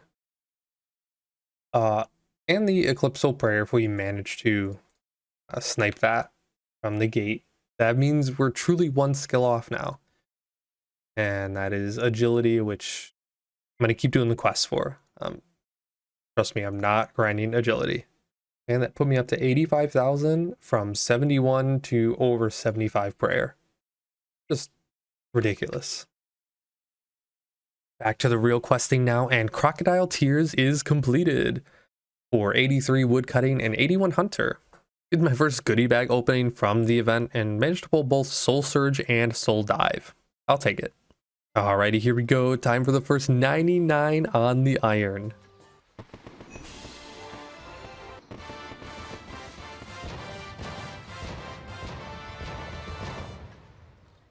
There's the cape, and I actually really like how this one looks untrimmed. I'm definitely going to keepsake it. Just finished another hour at the gate. No uniques, but I am trying to do it whenever my mining ore is up so I don't burn out too quick. But another 5 mil, can't really complain. Here's something I've really been slacking on, invention machines. Got the two most important ones built, being the disassembler and the alker. Hey, would you look at that? This account is already worth $500 million. That's really cool, actually. This might come as a little bit of surprise, but I've just been restocking my potions for when I inevitably go back to PVM. And that's 90 herb lore right there. Oh, and guess what? That's ports unlocked via herb lore. Yeah, I don't know anyone else that does that. Unless you're stupid like me. Might as well go get the ports tutorial done while we're here. Don't expect any real updates on this. I don't really plan on ever comping, so I'm not going to stay too active on this, but I don't know, we'll see. Maybe I'll do it a little bit. Invention machines coming in handy. Out some of the drops from the gate overnight and nearly doubled my cash stack. Slowly chipping away at the prereqs for Prif. That is Catapult Construction done. Please don't yell at me, fellow irons. I am using my Jack of Trades on Agility. Ooh, level 74. 93 farming. Also, first harvest of the dragons. Look at those 100k XP drops. Oh my god, that's so sick. I got like 5 more of them to check too. Holy shit, it's actually gonna happen. 93 and 94 farming in the same day. Doing another hour of gate, and I can't believe I never noticed this, but a chest does in fact spawn in the arena. I was under the impression I had to leave and loot outside every time. 86 div. Alright, nothing from that hour of the gate, but it's time to really put my head down and get Prif unlocked. Starting with Roving Elves. Don't think it really matters in this game, but I went ahead and chose the Crystal Bow for the hell of it. That's Morning's End Part 1, which I think is going to give me a thieving level. Yep, 63. Time for Part 2. Okay, that took an entire hour, but I made it through the maze. Unfortunately, that's only half the battle. Now I gotta collect every single item on this list and bring it back here. Jesus, finally, that's the last of it. Even as someone who loves quests, a 2-hour puzzle / fetch quest doesn't make me happy. Decided to take a little more advantage of this event during my AFK time and just get a little more prayer XP. Got all the way to 82. Also, did not know I had prayer brawlers in the bank. They are insane for this. Back to questing though, to complete Within the Light. If you haven't noticed, most of these quests have given me agility XP. Just gonna have to finish the last couple thousand XP normally. Psych! Turns out I had an agility daily. That's actually gonna be level 75 and all the Plague's End requirements done. Back here in Lecha, I got all the items ready. Let's get this done. And after a very long boss fight that I barely had enough food to finish, that's quest complete and the city of Prif unlocked. But why exactly is this city so important, you might ask? Well, most of you likely already know, but I could be here for an hour talking about all the benefits. So I think it's better we just discuss that as they come up. Wow, we got a lot done today. Over 50 kill count at the gate, no major drops as of yet, but we are nowhere near done here.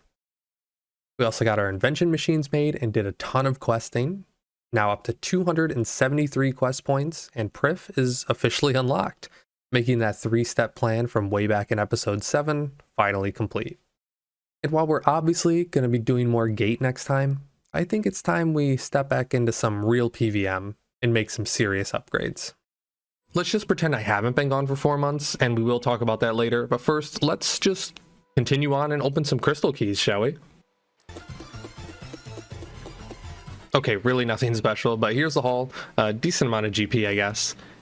Anyway, welcome back to the Ironman. I got big plans for today. First off, gonna be making my first set of flasks. Gotta get this into my daily rotation. 64 thieving from Tears of Guthix. Hey, it's about time we paid this guy a visit. Believe it or not, I've been pretty good about staying on top of my penguins and have yet to spend a single point, I think, unless I am misremembering. Either way, a whole 229 points to dump into Herblore. Hoping this gets me to 92. A casual 1.5 million XP drop, and hell yeah, there we go. We can now boost for overloads. Kind of random, but it was Amlot hour and I just felt like doing some summoning. So there is 82 and 76 agility. And how about we do an hour at the gate, see if we can get some drops. This isn't a boss I'm able to sit here and grind for hours on end, so it's just going to be sporadically throughout the episode. I hope you don't mind. Guys, I found the secret to guarantee a drop. So these little fucking emotes down here, you click the please one right before the chest spawns, and no. And nothing from the whole hour. Moving on. So for no particular reason at all, and I mean that actually no reason, I just feel like training some thieving. But I'm actually really behind on the guild quests, so let's catch up on those first.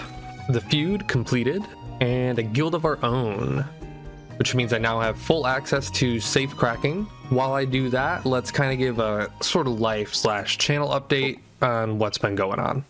By the way, skip to this timestamp if you don't care and just want to see me play RuneScape. I totally get it.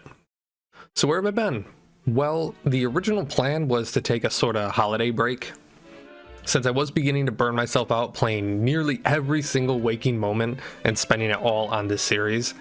So originally the plan was to take a month, maybe 2 off, maybe play some old school leagues in the meantime, and yeah, that's where the problem came to be.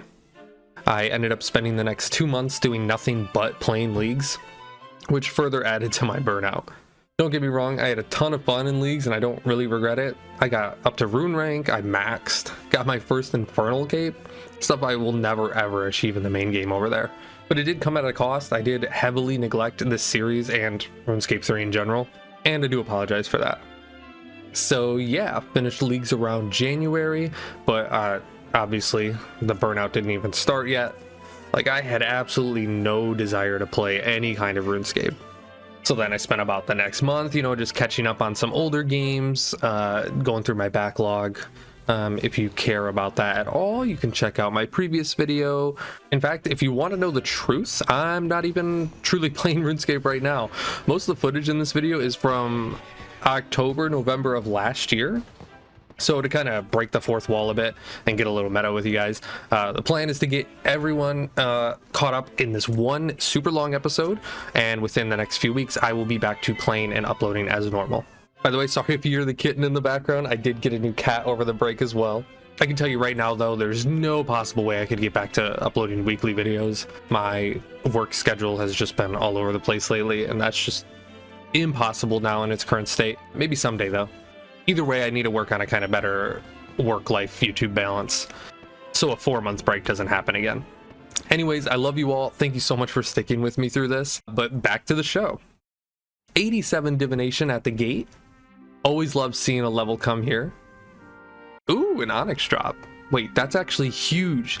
I don't have any in the bank right now. I love making divine charges.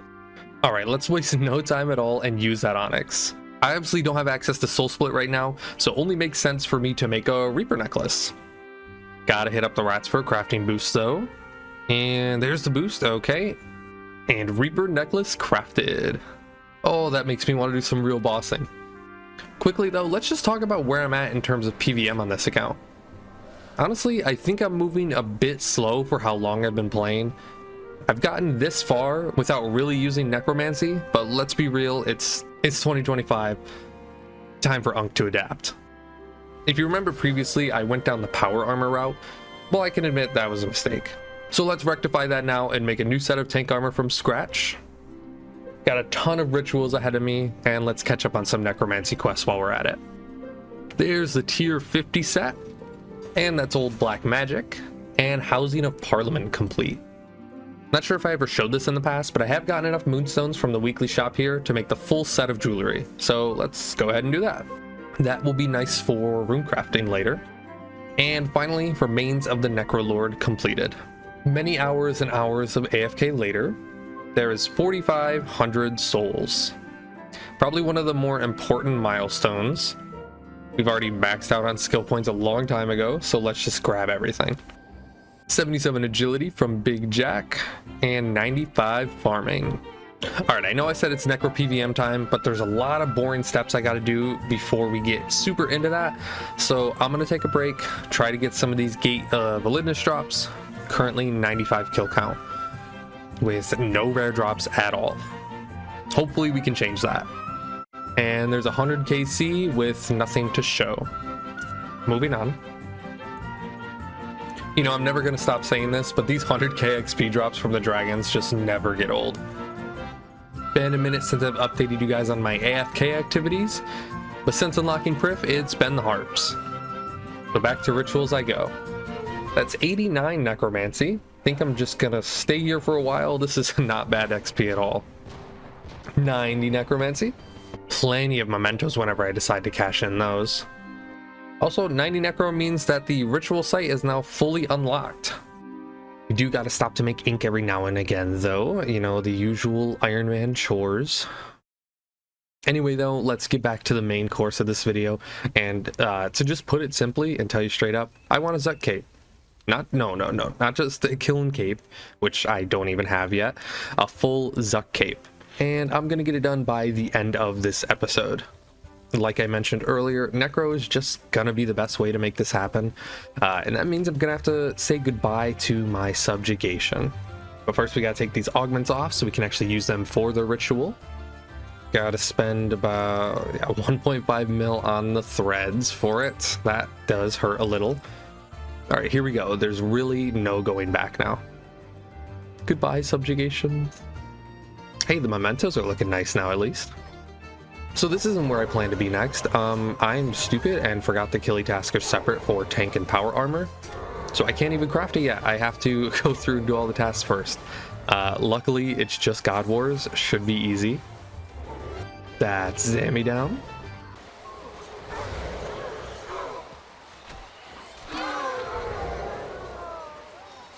Sarah down. That's Arma and Bandos. We can turn in that task to Killy, and might as well grab the tier 91 while we're here. But first, let's craft that tier 80 armor set. 91 necro. Yes, I've been doing my chores. Got 1,000 magic short bows to disassemble, just like you asked. While I don't really have any good perks yet, I can at least augment the necro armor, get that out of the way. 93 herblore from Big Jack. I am going back to agility after this. I was just so close, I had to use it on this on herblore one time. This is probably going to date this video quite a bit, but today is Group Ironman release day. Look at all the cute noobs running around. Makes me so happy. Finishing up a quick Barrows Reaper task, but now it's on to the tier 90 killie tasks. And first, funny enough, we just got to do a fight cave. Especially with Necro, this is going to be so easy. And yeah, that's Jad dead. It was a fight cave, alright. Nothing special at all. Unfortunately, though, that did drain all my charges, and that's just another one of those Ironman chores you got to stay on top of. So I'm going to spend an entire day here and see how much energy I can get. And that is about 20,000 energy collected. Should last at least 20 minutes of combat. Back to the killie task though, and we got all 4 bosses of God Wars 2 on the plate for today. All of which I have 0 KC on this account, and it's definitely been a few years since I've touched some of these. But let's start with an easy one to get warmed up. Oh, and we got to get 10 kill count each, by the way. Starting with the Twin Furies. This was actually my first ever boss pet on the main, fun fact, so it felt fitting to start here. I completely forgot to record the first kill, but that's a 137 kill time on the second one, so nothing special, just gotta do it a few more times. And that's the final one. Alright, now that I'm warmed up a bit, I'm gonna attempt a boss I don't think I've ever done. I might have gotten 1 KC on my main just back in the day to say I did it, but I truly hate this boss, so let's see how we do. Okay, well, Necromancy makes this a lot easier than I remember. It does help I actually did all the mechanics properly on the first try. 9 more to go. Alright, that's Greg done. Let's move on to the dog. Yeah, I meant Hellweir, by the way, but as long as I handle the bleeds properly, this should be pretty simple.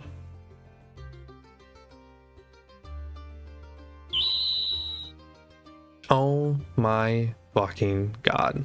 That is so unfortunate. I just destroyed all my magic gear. Well, it'll look pretty in the bank, I guess. All right, just tried recording a clip, but go figure, microphone was muted. But anyway, this is the next day from when I was doing God Wars 2. I still have to do Vindicta. I'll do that later tonight when I have a little more time. But before I even make the tier 90 armor, I realized I need 90 defense. So I've been just doing a little bit of Slayer training through the Raptor here, just because the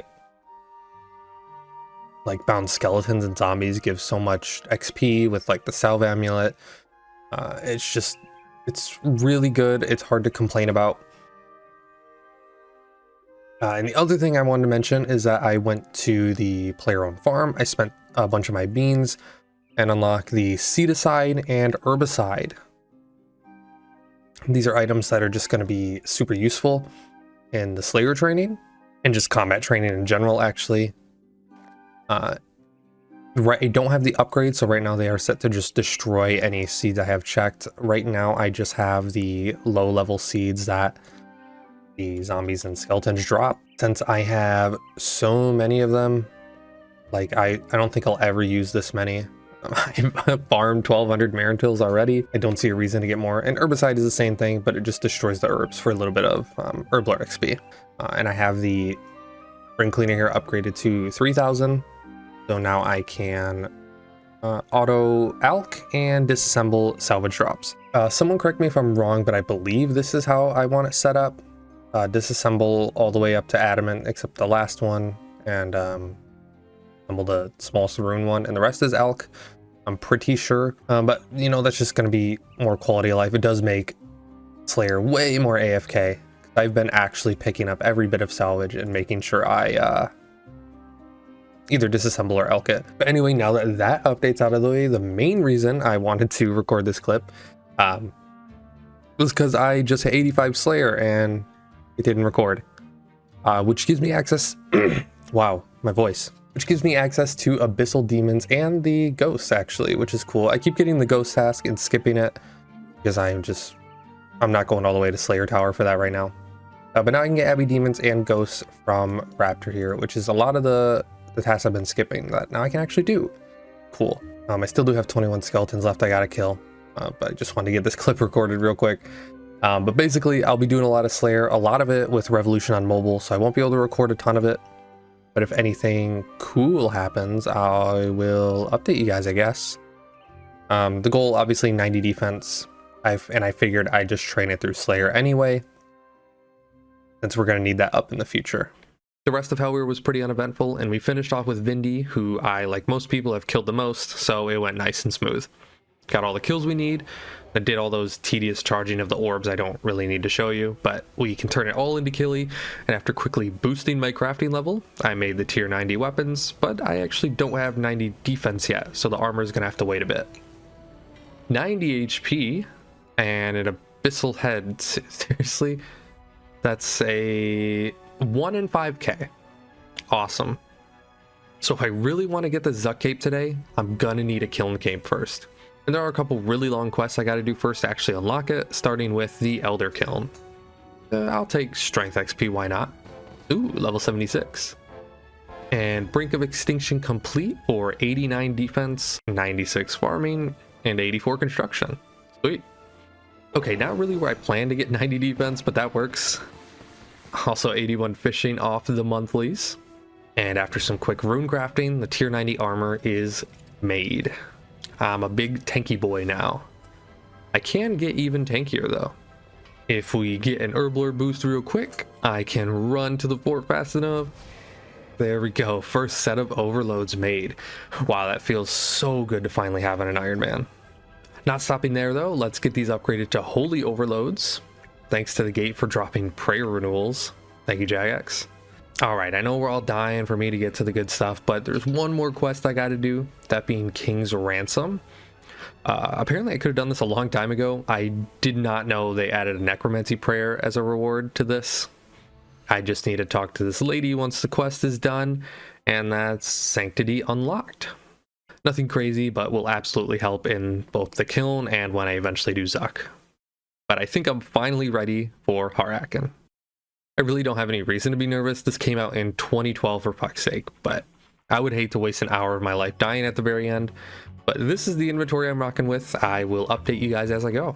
Alright, coming up on the first Jad here. Should be easy. Yep, he is down. Alright, one more Jad, and this should be followed up by the doubles. I'm just gonna pop the invuln here. There's no point in waiting. Alright, those down, just Harakan. Supplies are looking decent. Alright, a couple close calls, but that's the fight kiln done. Let me just make sure I pick the cape. Should be that one. Fuck yeah. Okay. It feels good to finally ditch that archaeology cape. As much as I would love to jump straight into Zuck, I don't really think I would be able to do it in this state. So I'm gonna get as prepared as possible to avoid wasting supplies. Rituals, yeah, riveting content, I know, but I would really like to upgrade this Zergoth's ring for the damage bonus, and it's got a pretty decent passive effect. It's just a random chance from doing rituals here. 93 necromancy, and sweet, there it is, Zergoth's soul ring. Alright, time to spend all these mementos, the goal being at least 8,500 souls for the next tier of unlocks. Okay, that should be it. 8,600 overshot it a bit, but that's a huge one. I don't feel like I really need to explain, but to put it simply, my conjures will last longer, and I'll now have access to Invoke Death, which I can cast on an enemy and will automatically execute them once they get below 20% health. Decided to stick around a bit longer and finish these mementos and got up to 94 necromancy. Every level helps. 88 divination. Hopped back over to the gate for a few and got an effigy. Pretty cool. Between a rock and a hard place complete. No, I'm not pushing off Zuck. I don't know what you're talking about. See, I made a crystal hatchet. I need that for Zuck. Okay, fine. I'll go do Zuck. Okay, here's the setup for the first attempt. Obviously gonna change it as I go, but here we go. Here's nothing, I guess. Attempt number 1. Not watching any guides or anything, by the way. I'm just gonna go in blind, see how I do. In case you didn't know, Zuck in RS3 is an 18-wave encounter that sees you fighting waves of enemies leading up to Zuck himself on wave 18. If completed without dying, you are awarded an igneous stone that can use to upgrade your Takar cape into an igneous cape. The current best in slot cape and all of Runescape for a specific combat style. Okay, wave 8 first attempt. I'll take it, honestly. My prayer flicks there were awful. Oh, this is only the second attempt, and that's Harakan down. First time to Zuck. Let's see how this goes. Close, but not close at all, actually. Honestly, have no clue what I'm doing besides praying melee. I got hit by every single mechanic, I think, but I gotta start somewhere. God, okay. Seeing improvements already. I'm gonna run it back real quick. Yes, I am using checkpoints, by the way. I just want to get my first Zuck kill and learn the mechanics. Doing full runs without knowing what I'm doing at the final boss would just be a massive waste of time. Ah, god damn it. Okay, I've died on Pizza Phase 3 times now, I just don't have a good rotation down for the final mage guy. First two are no problem, but I'm basically out of resources by then. Damn it. Okay, that's piece of phase done. No idea what's happening, but I don't care. I made it further. Yeah, figured that was coming. Progress though, I'll take it. Oh my. Oh yes, fuck yes. Okay, Zuck is dead, which is cool and all, but that doesn't get me the cape. I need to do a full run and kill Zuck at the end. The very next attempt.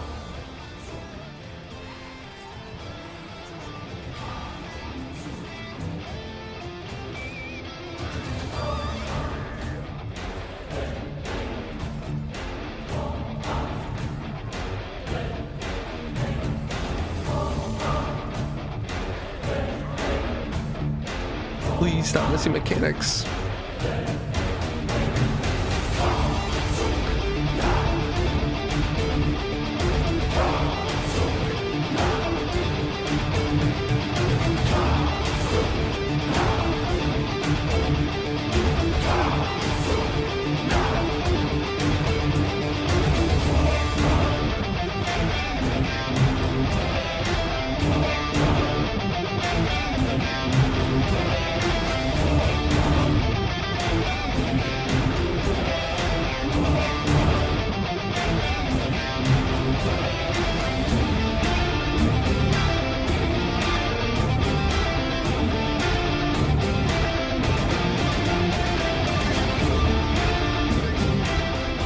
I'm so dead here. Oh my god, please execute. Go, please, please. Yes. Oh my fucking god. Let's fucking go. Literally the next attempt. I'm so fucking good at this game. And there's all the loot from every attempt, plus Zuck. Gotta visit the rats for a third time this episode, but there is the cape crafted. Oh my god, that is so sick. My first true best in slot on the Ironman.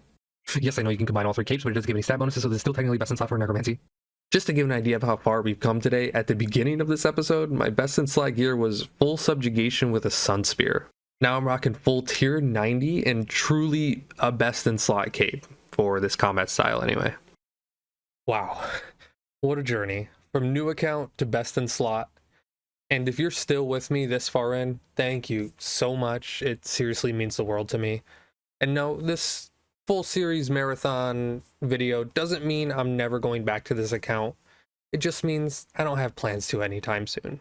But the book is definitely not closed, and I love you all so much. And from the bottom of my heart, thank you so much for watching.